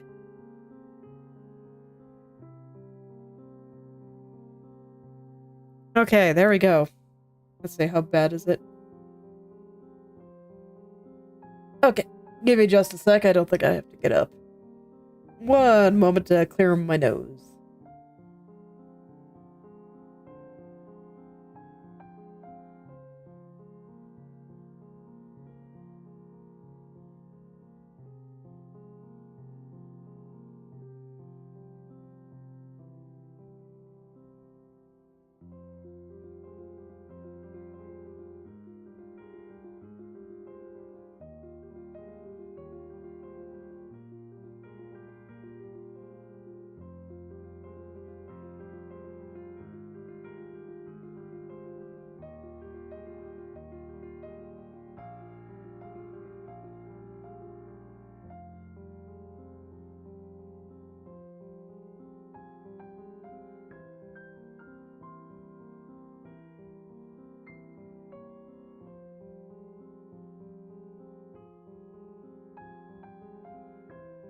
Okay, all better. I can breathe again. Life is good. Breathing is useful. All right. Let's see. How do I want to do this exactly? What does her hair look like? Oh, she has another little loose strand on this side that I didn't draw, and I should. So let's do that right now, actually. I think I'll just do something like that.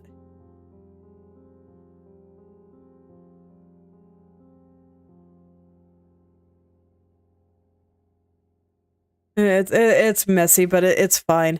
Okay. And then the other hair is, like, roughly symmetrical. Let me see.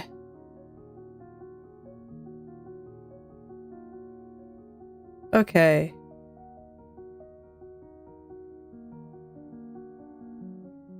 It looks like this little guy's not over here, so I think it's just the parts framing her face mostly.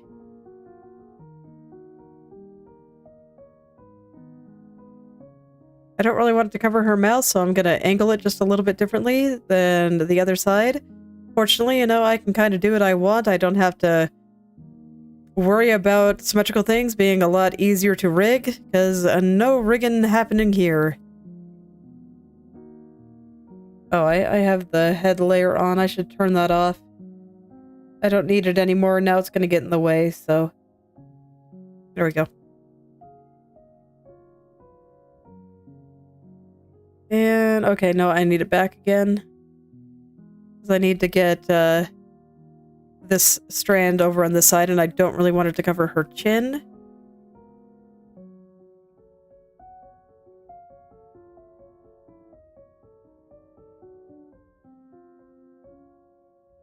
And now I can just kind of pull this up and over here. I'll worry about making everything super angular later, now that I know that it works and what I'm doing. So I'll just leave it like that, and I think that's all of it.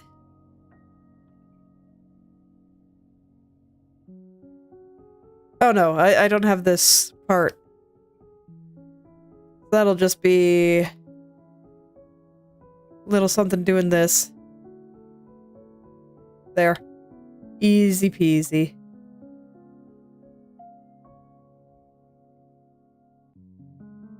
And then I think I want this part coming up just very, very slightly.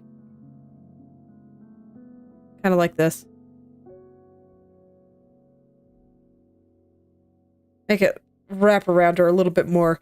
Okay, so that's kind of the gist. So I'm gonna lock it and I'm gonna figure out where did some of these all important shadow shapes and stuff go. And actually she has like more antenna-like hair. So I'm gonna do it like this.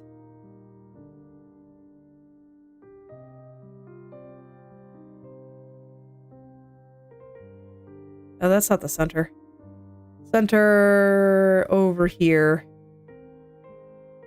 Definitely can't have that off center. That would just look silly.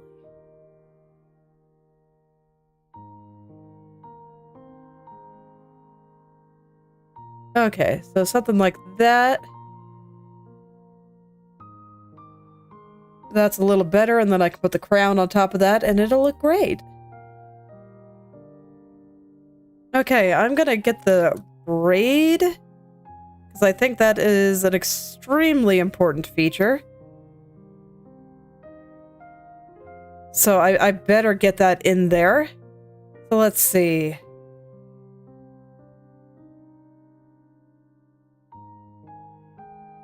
I think I can just do something kinda like this. Maybe not. Because like I don't think I can just kind of go like that. What do braids look like again? They're just kind of like a bunch of interlocking parallelograms.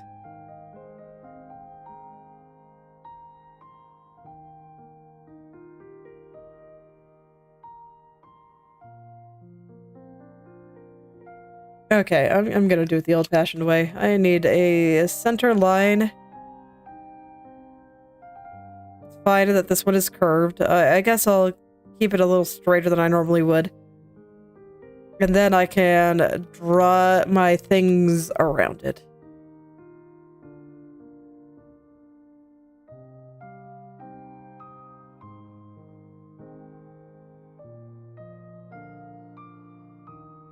And it'll just get smaller and smaller as I go down, which tells me I have this line in a bad spot. Let's try that again.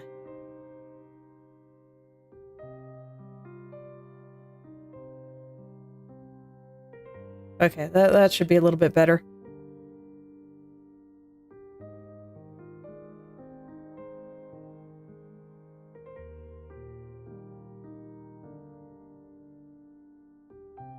That should be a little bit better here. How do they...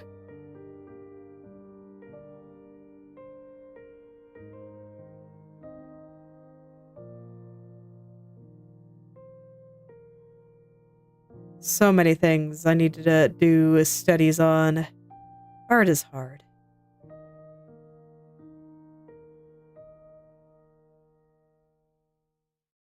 Kind of feeling out where I want to put that one.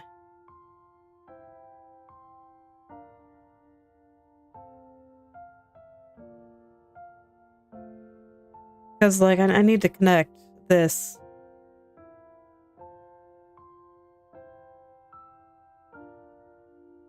I guess this is probably okay.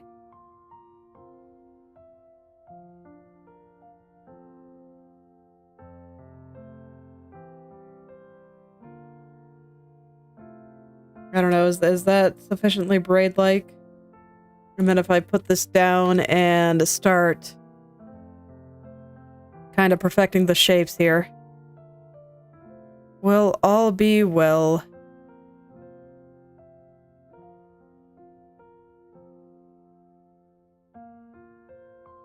Let's find out. Let's find out.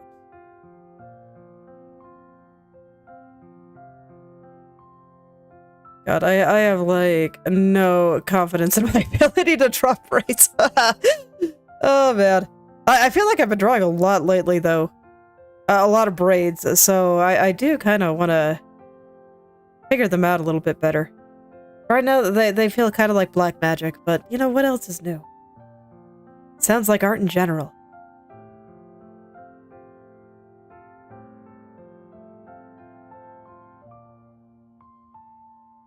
And then at some point, I know I can kind of really push things out there, so I can do shapes like this.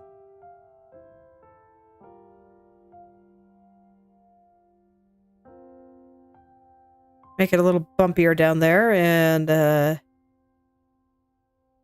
yeah, the way I'm curving it is just not working for me. I think her forehead here also seems a bit large. So I think I'm gonna take it down a little.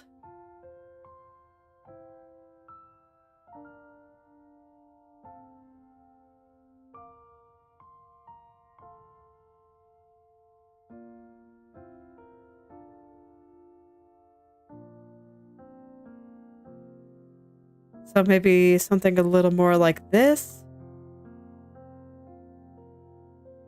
Yeah, and I don't like the braid. I'm just gonna try again. I think it looks really bad.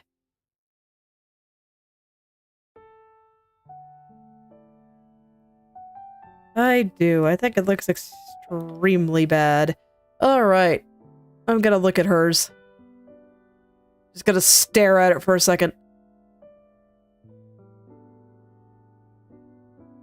Take my pen off the tablet so it stops shaking. I knew this would be like the hardest part of her hair. And I got another one to draw. Fortunately, this one is like barely visible, so I don't really have to worry about it, but this one is highly visible. At this angle, it's gonna be like sitting right over here.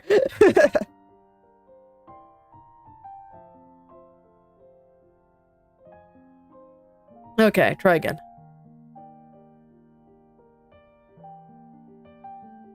I'm just gonna let it be curved. I'm clearly having a bit of trouble with the angular portion. So I will do that later. I will just draw it a little bit more normally for the time being, which for me is very curved.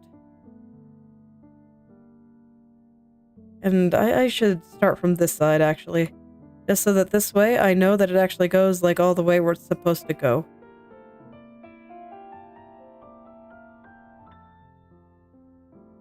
Okay, this line is no good.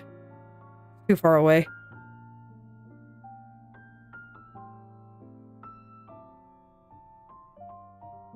Okay.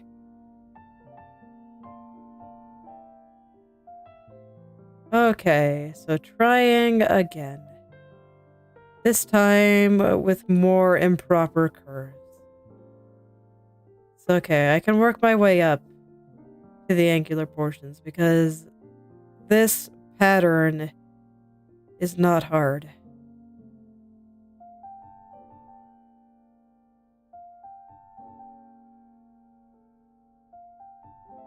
Okay, and then I just take all of this and kind of put it together. I'm gonna go in, gonna let this part come out.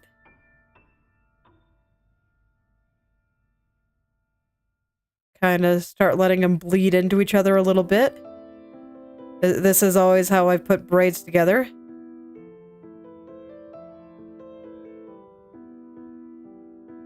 And then this part kind of comes in like this.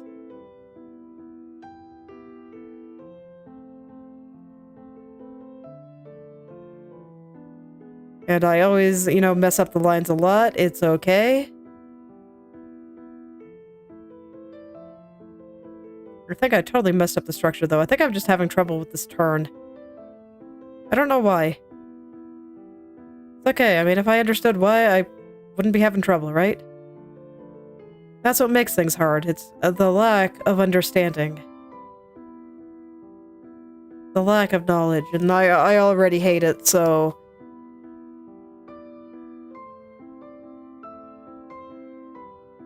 I kinda want to get the braid down before I do anything else, though. This is normally when I'd say, okay, fine, I'll go work on something else for a little bit. You know what? The hair is not covering the mouth at all, so I'll go ahead and do the mouth and nose.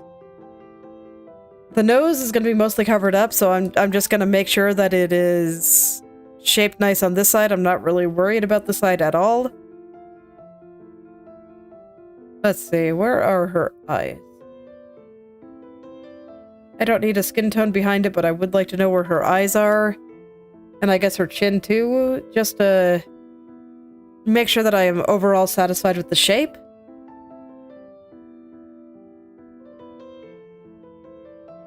I want it to be cute. She needs to have a cute nose. Very important.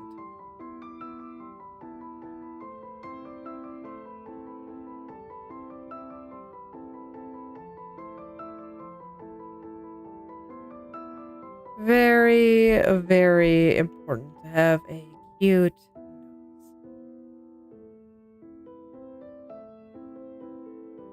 Not to be zoomed in at 133%. That's also pretty important. Just because something about the way the pixels alias just makes everything look terrible to me anytime I am zoomed in at 133%. It is the weirdest thing, but it is extremely consistent. I can render things for a long time and just never get it looking right, and then I realize, oh, I am at 133%. I should stop that. And suddenly, everything works fine, and I finish it up in like 30 seconds. It's the strangest thing. But it does happen, like, literally every single time.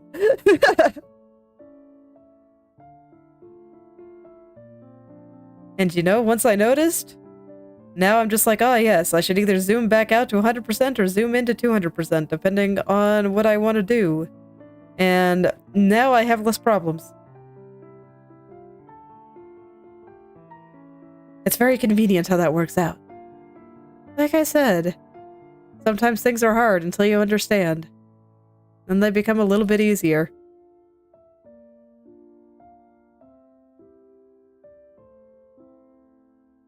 That's why I just say I need to understand braids better, because then they'll be easier, and I'll be happy.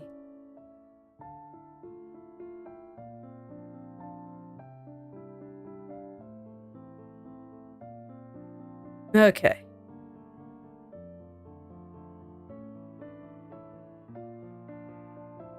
Okay, so I think I'm actually just gonna merge the teeth with the face, and I don't need a group.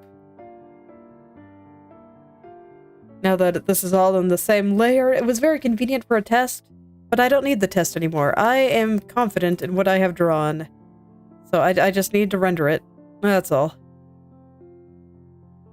And that's where I just explicitly decide which parts are white and which parts are black.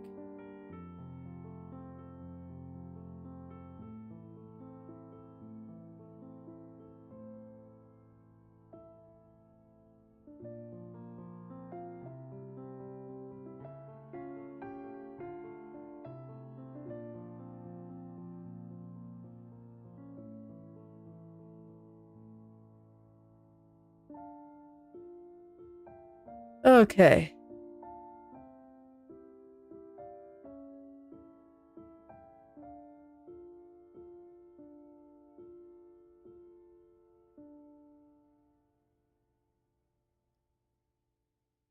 Okay.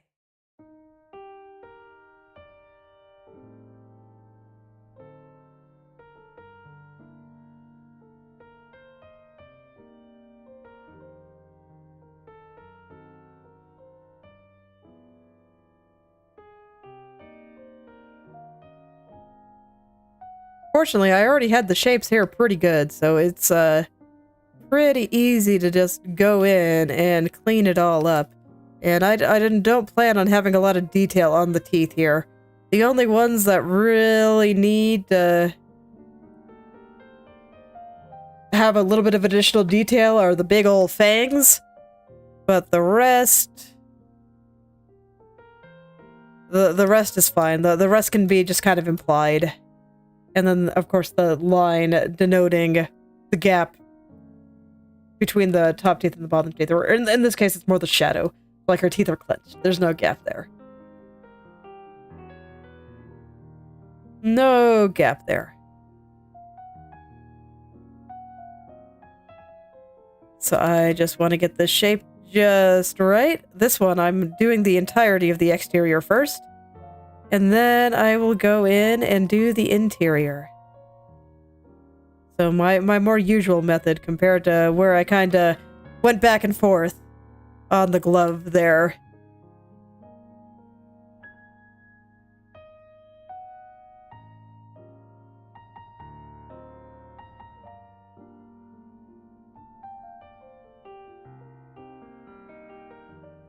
Okay.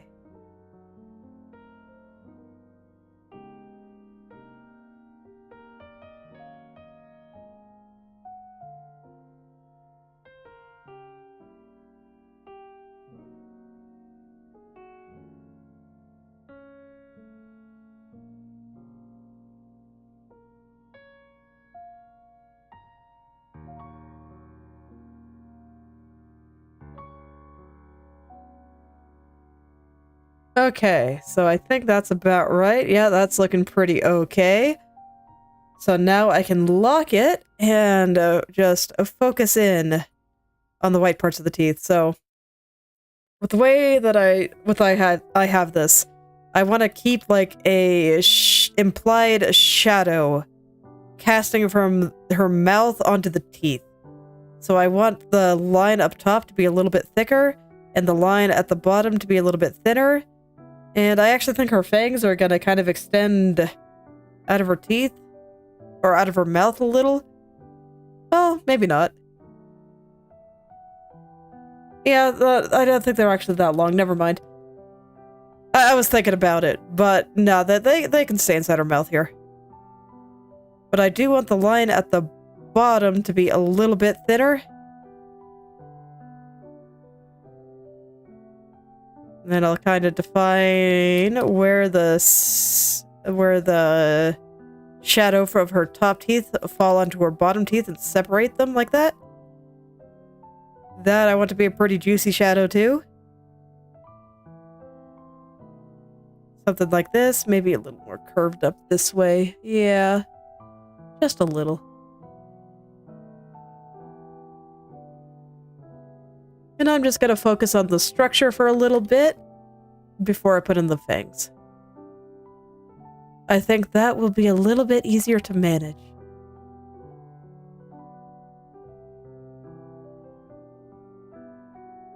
I do.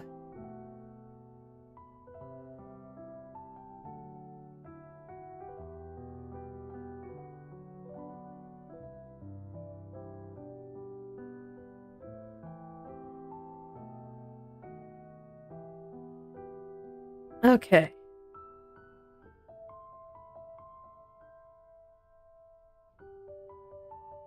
Okay, and then I do think I want to define the fangs before I draw in or I start rendering out everything. I think they're just gonna be kind of hanging out there like this. Yeah, I think I'll have the line go all the way to the top. I can make them look a little nicer than that.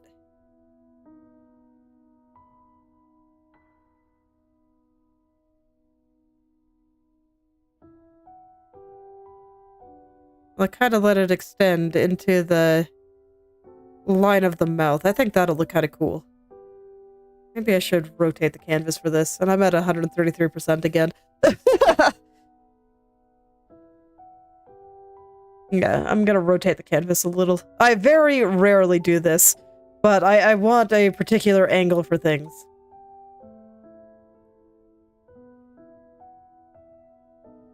And I think it'll be easier to find if I do it like this. And I'm not really worried about accidentally cutting through my shadow spot here. I'll just fix it. It's all good.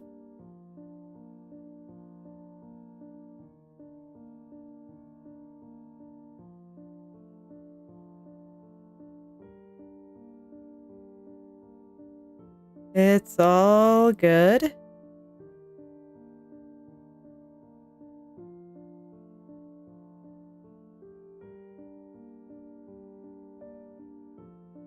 have it kind of extend almost to the bottom. I think that's actually kind of cool. Okay, and then the other side. The other one will be like over there. I want to get this similar shape in.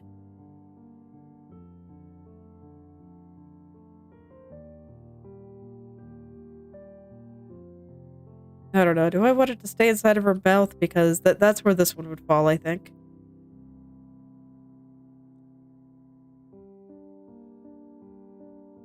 Yeah, we'll let them come out.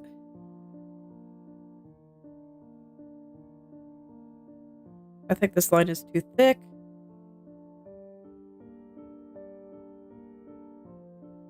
So that means I kind of have to do the same thing on the other side.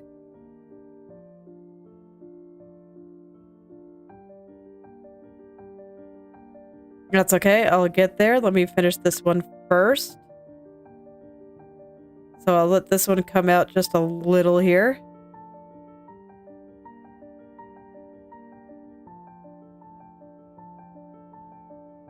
I think that looks okay. I don't know. It's maybe a little goofy. I don't know. I think I have the angle wrong.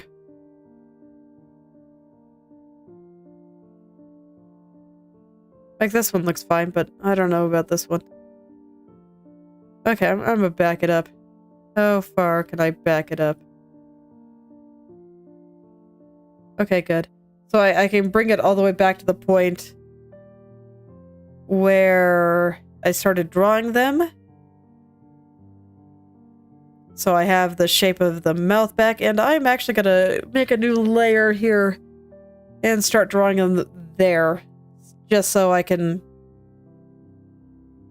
figure it out a little better. It's clear.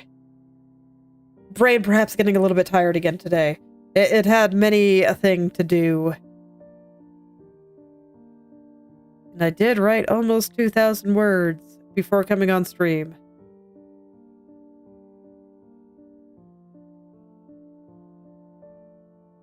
So let's just kind of brush that in there. The fact that I felt like I had to bring one side off should have told me that maybe I didn't have these shaped quite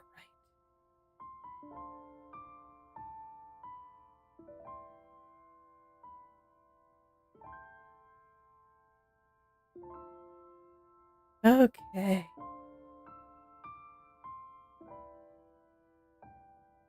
And I think I'll move this one over just a little bit too.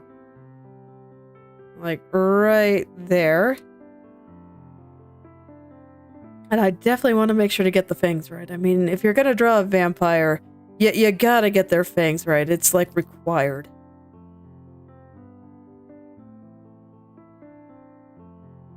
Like, what are you even doing if you don't get the fangs right? I hate it. But I can fix it.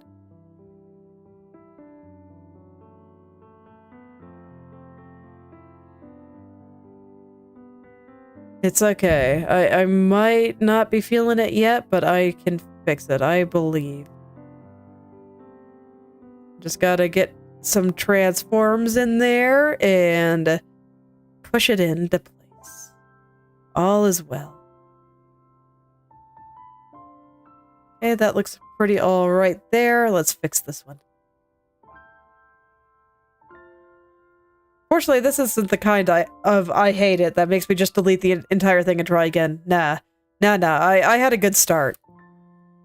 I just needed to get the perspective right, and perspective is always, you know, something special. So, sometimes it takes me a second.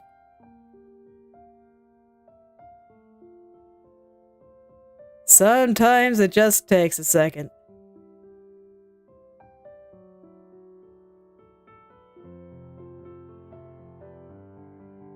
But it's okay. I think this is what it means to come from a placeholder to not placeholder. To actually getting things right and getting things all nice and perfected.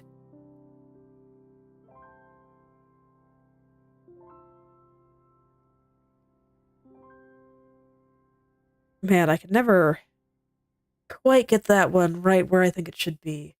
I might just have it a little too thick.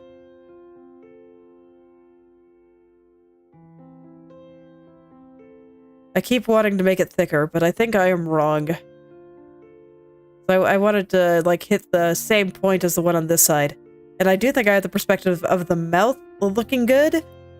So I do have a good basis that I can trust. That is exactly why I focused very hard on the structure before I went in and did the details here. And I think part of what's throwing me off is that my structure, not quite good enough.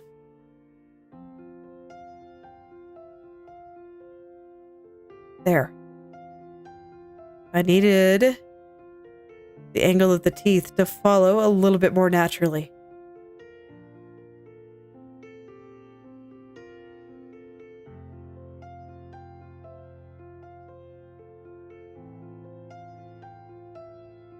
Just a little bit more naturally. Oh yeah, that's much better. Yeah, now I think it looks pretty alright. So I guess I'll go ahead and render out the teeth first. And I'll let them kind of extend up into the shadows there. I think it'll look really good. So I'm gonna roll with it. Like I said, the fangs are important, so I kind of want to emphasize them a little. I think that'll look really nice.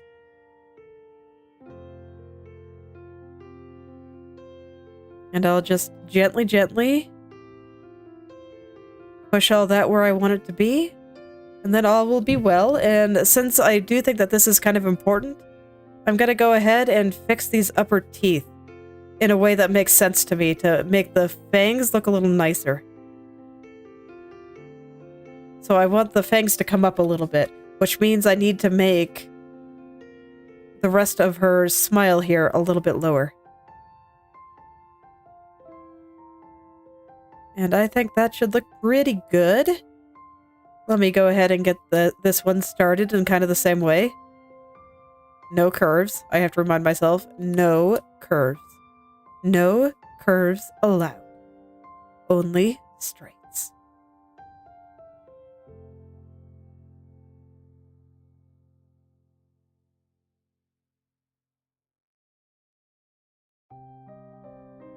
Okay.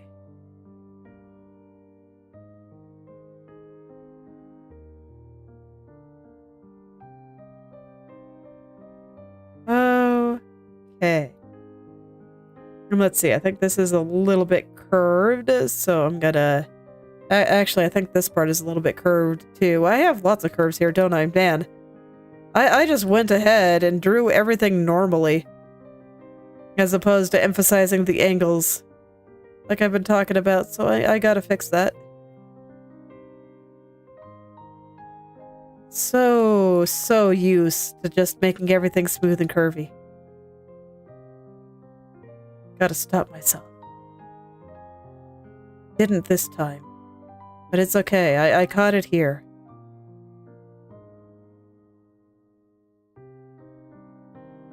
The eyes might still be a little curvy. We'll see. We'll see what I think looks good when I get to drawing them, which... probably not today, because I do want to finish the hair before I do that, and that's not going so well. Braids are hard. That's why my VTuber model has no braids, so one of many reasons.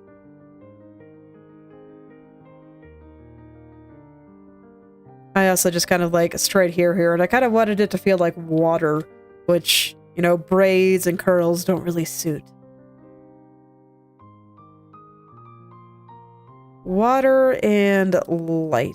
Almost resembling like an aurora or something.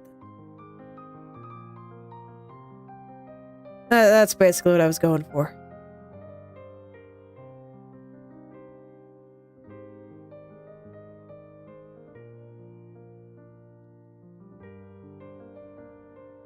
I keep not being sure if this will work, and then I look at it, I'm like, oh, okay, I'm okay. I'm fine. I don't have to worry about it.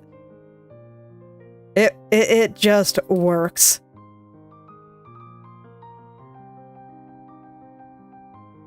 It just works. Just pull out some of that information in the curve and make it straight. And it just works. So I'm good. All is well. Okay. Man, today was just full of science, and it's like earlier, I was like, yeah, 3 hours is no problem anymore. And here I am, just like, whew. Science is tiring. I didn't expect rendering to take this much out of me, though. I know part of it is that I'm doing hard stuff before stream now, too. Whereas, you know, I haven't been. Well, I mean, I did for October, but I don't know. I think 1 hour drawings is easier for me than writing a bunch of words, so... Yeah, it wasn't quite as hard as what I'm doing now.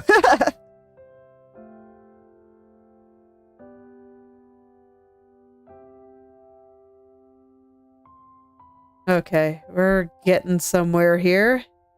Much straighter. God, it just feels so foreign to remove all the curves like this, though. I like it. I think it looks really good. But it feels so weird.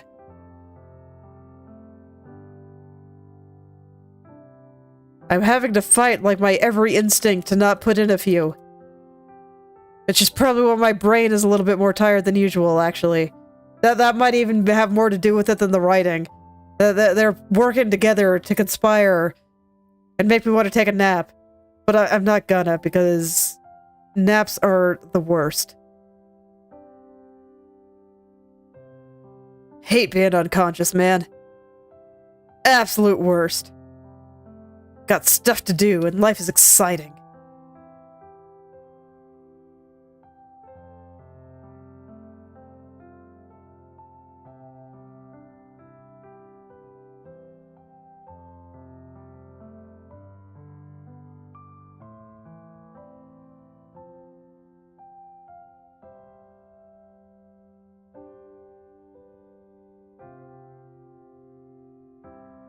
Okay.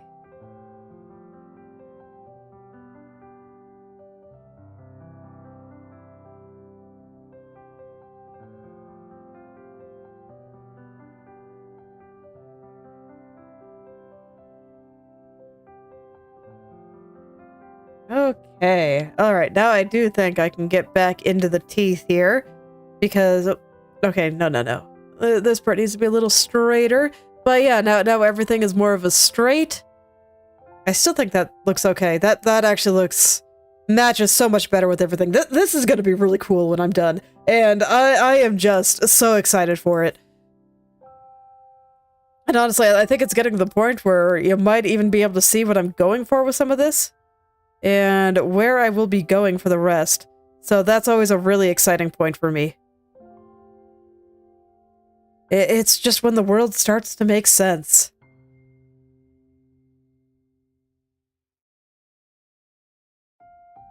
Now I can start getting the teeth here the right shape. I'm gonna make them nice and pointy here. Just get rid of any smooth curves and fight my brain trying to rebel against that. Tell it, no, this is what we're doing now. You like it. Unironically, you do. You think it's great. So embrace it. Embrace the lack of curves.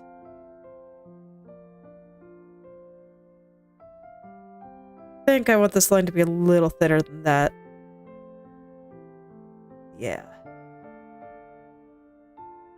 I do need to continue this line, though. There we go.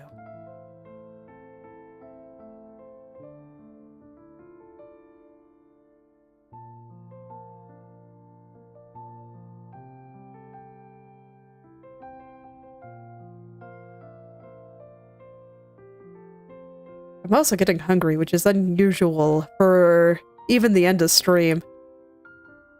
I have a snack of celery before stream, and normally that's like more than enough. I have some celery and peanut butter, and that's normally enough to get me through the entire thing, no problem.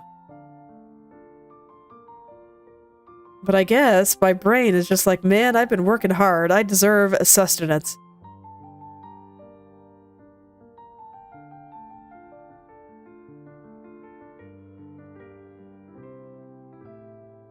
And it does, but it's not yet time, so it's just gonna have to deal for a little bit. I don't really want to have another snack.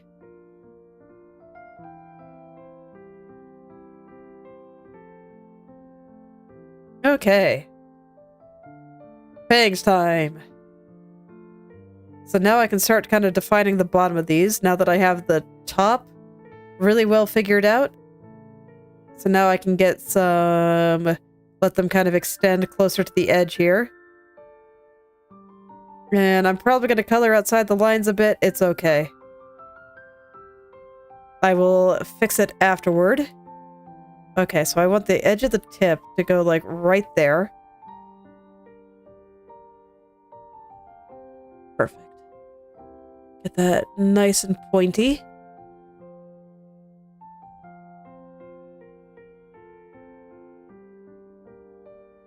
Yeah, and I kind of like this line being a little bit on the thicker side. I mean, to be fair, it's got nothing on the rest of the lines here, but...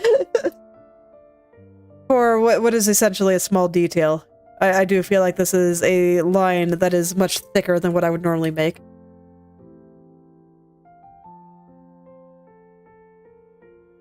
But like I said, the fangs are important. If you're drawing a vampire and aren't putting a lot of effort into getting the fangs, like, just right, then what are you doing? What are you even doing? No. Okay. I thought I might have needed to push it a little higher. But no, this is good.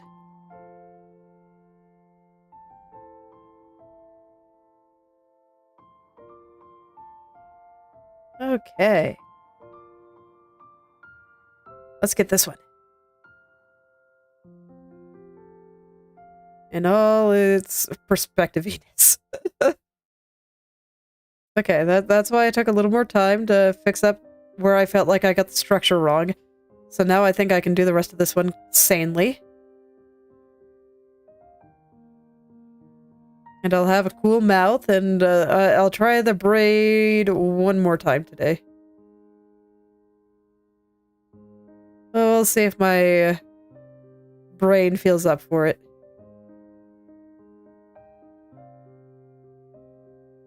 Like I said, it's a little tired, so it might not feel up to doing something hard. And you know, if it doesn't, I'll just start smoothing out everything that I've already done. And that'll be, you know, pretty easy. It's okay.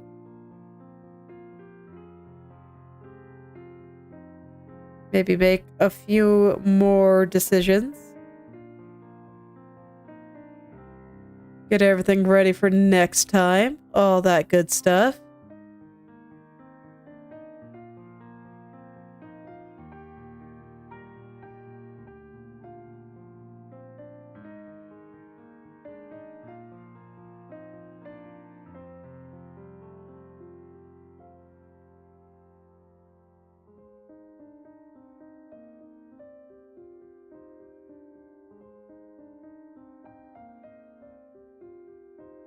Okay, and then I just want to taper this off a little bit more nicely there. It's a little ugly. There we go. Okay, I think that looks pretty alright. Let's thicken this line just a little bit here. I'll let this one be extra thick since this is like the corner. And then I just feel like the right there is a little bit blobby, but yeah, there we go. And now I can just get these center teeth, or the center line between the teeth, to my liking. That'll do it for the mouth.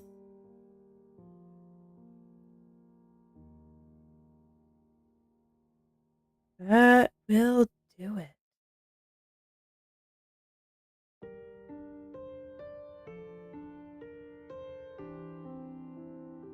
It's quite a smile. I'm actually pretty happy with it. And I just did a bunch of curves again, didn't I? I wasn't even thinking about it. That's the problem. I need to think about it. No curves allowed. No curves. None. Fight my instincts. Fight it. Straights only.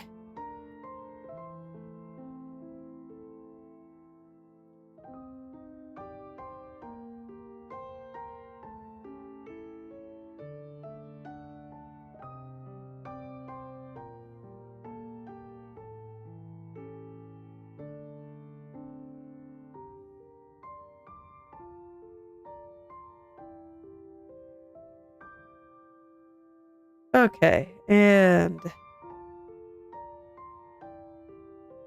I also need to make sure that it's all like in the right spot. I don't think it is yet, so I gotta work on that. And I thought that I was gonna have like something like this where I have like a bend, a straight, and then another bend, and have it be like this kind of shape. But I think what I actually want is just one bend. So, I had to think about that for a second, but I do think that this will actually work better. Like I said, I'm not used to this. This is new territory for me. I mean, you see that when I go, like, even slightly on autopilot, suddenly it just curves everywhere.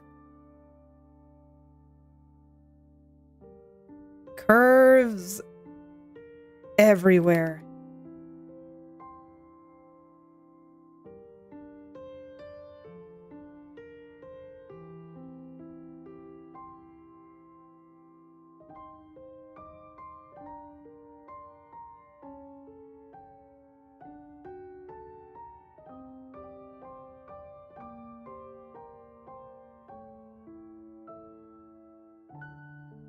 Okay.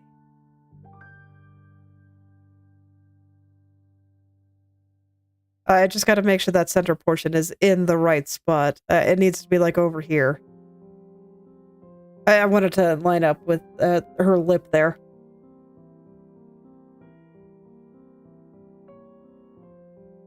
Okay.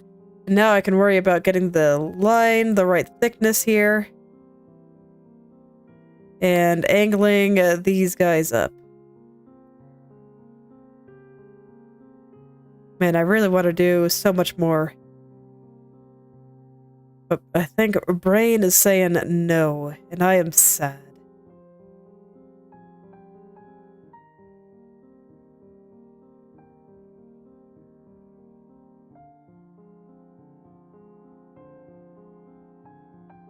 Okay, and then I can get this bottom part all consistent. All that good stuff.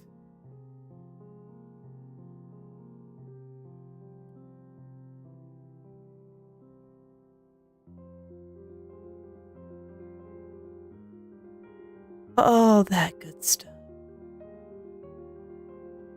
Let's see here. I need to get this angle, like, just right.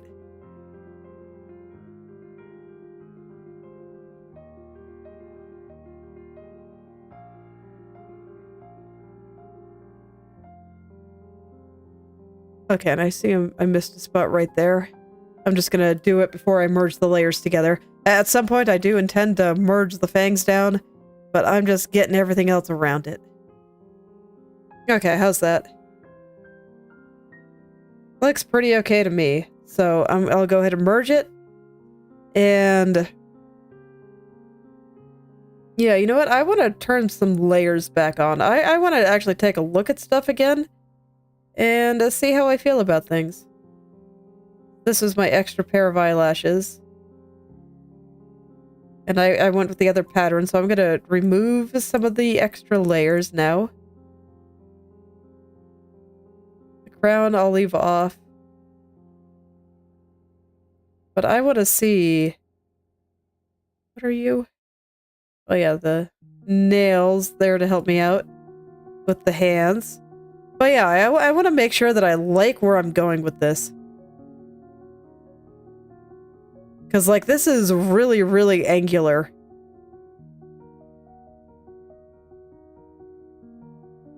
It's definitely cool in the mouth and the hand. I don't know if I like it in the hair.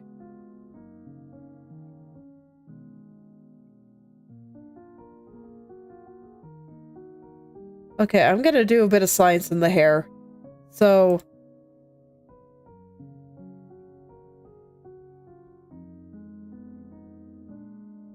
I'm gonna put some of the curves back.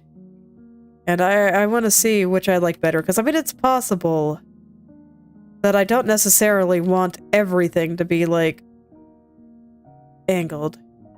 Like I said, new territory for me. So I have stuff to figure out. I have things I need to test. And I'm not going to be too worried about being too neat with it all.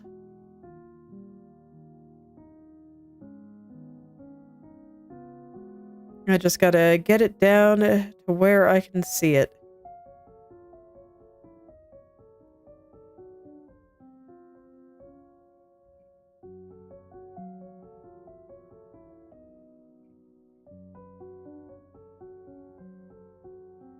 Okay, that's a fair amount.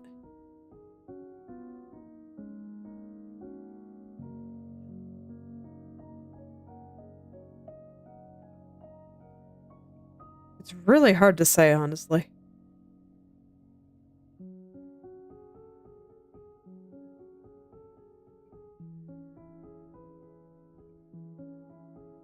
I don't know, I do think I prefer it straight. It just feels weird because I'm not used to it.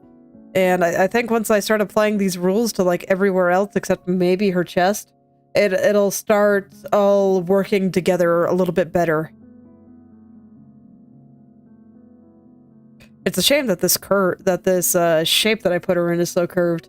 I'm gonna have to figure out how to make that straighter at some point. Because I don't think it'll work if I leave it with everything else if I leave it that curved.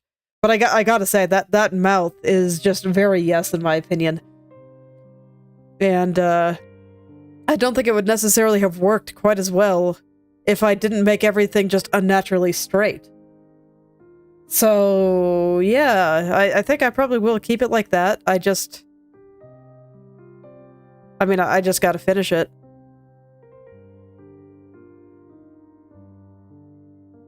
But I don't think I really have any other braids in me today. I'm gonna refresh myself on how to draw them a little off stream, I think. And then I'll come back and hopefully I'll be able to draw this one a little bit more sanely. And I can get something looking good there. And then I can go in and render the rest of the face.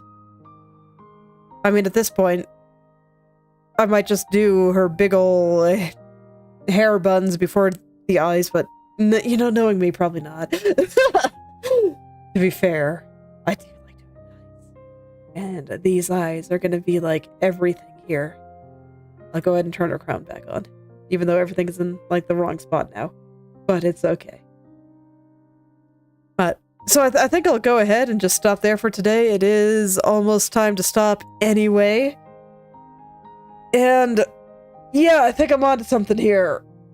It's just hard, and it makes me tired, but I really, really like it. I've been wanting to try some different things with my minimalist style, and, like, I think it is ripe for drama, and I haven't been using it nearly effectively enough for that. So being able to really dig in and figuring out the right ways to do that, been feeling great. And yeah, there's like two things I've been wanting to test with my minimalist style. The first is, you know, this. Make everything very dramatic.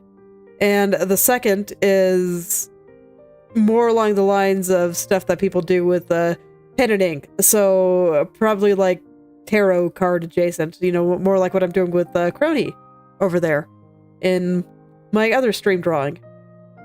So I'm getting to, like, look at all the things that I want now, and I am really happy. It does make me draw slower because I have a lot of things to plan, and I have to do so many experiments, and sometimes it takes me a couple of tries to get things the way that I want them to. But the result, I think, is just working so well. I mean, I really, really like this drawing. I think it's great. And I'm looking forward to drawing the rest of Faye's Saga. So I will get them all. I have ideas for all of them at this point. I'm quite excited to draw. Can't stop talking about it. But I guess, yeah, this is about where I'll stop for today. And then I'll just figure out how to just bring all the shadows into things. And whew, I am already excited for Sunday. Sunday will be a good day, I think. But yeah, I'll go ahead and stop here for today. So thank you all for coming. And I hope you're able to make something wonderful today. I will see you all tomorrow.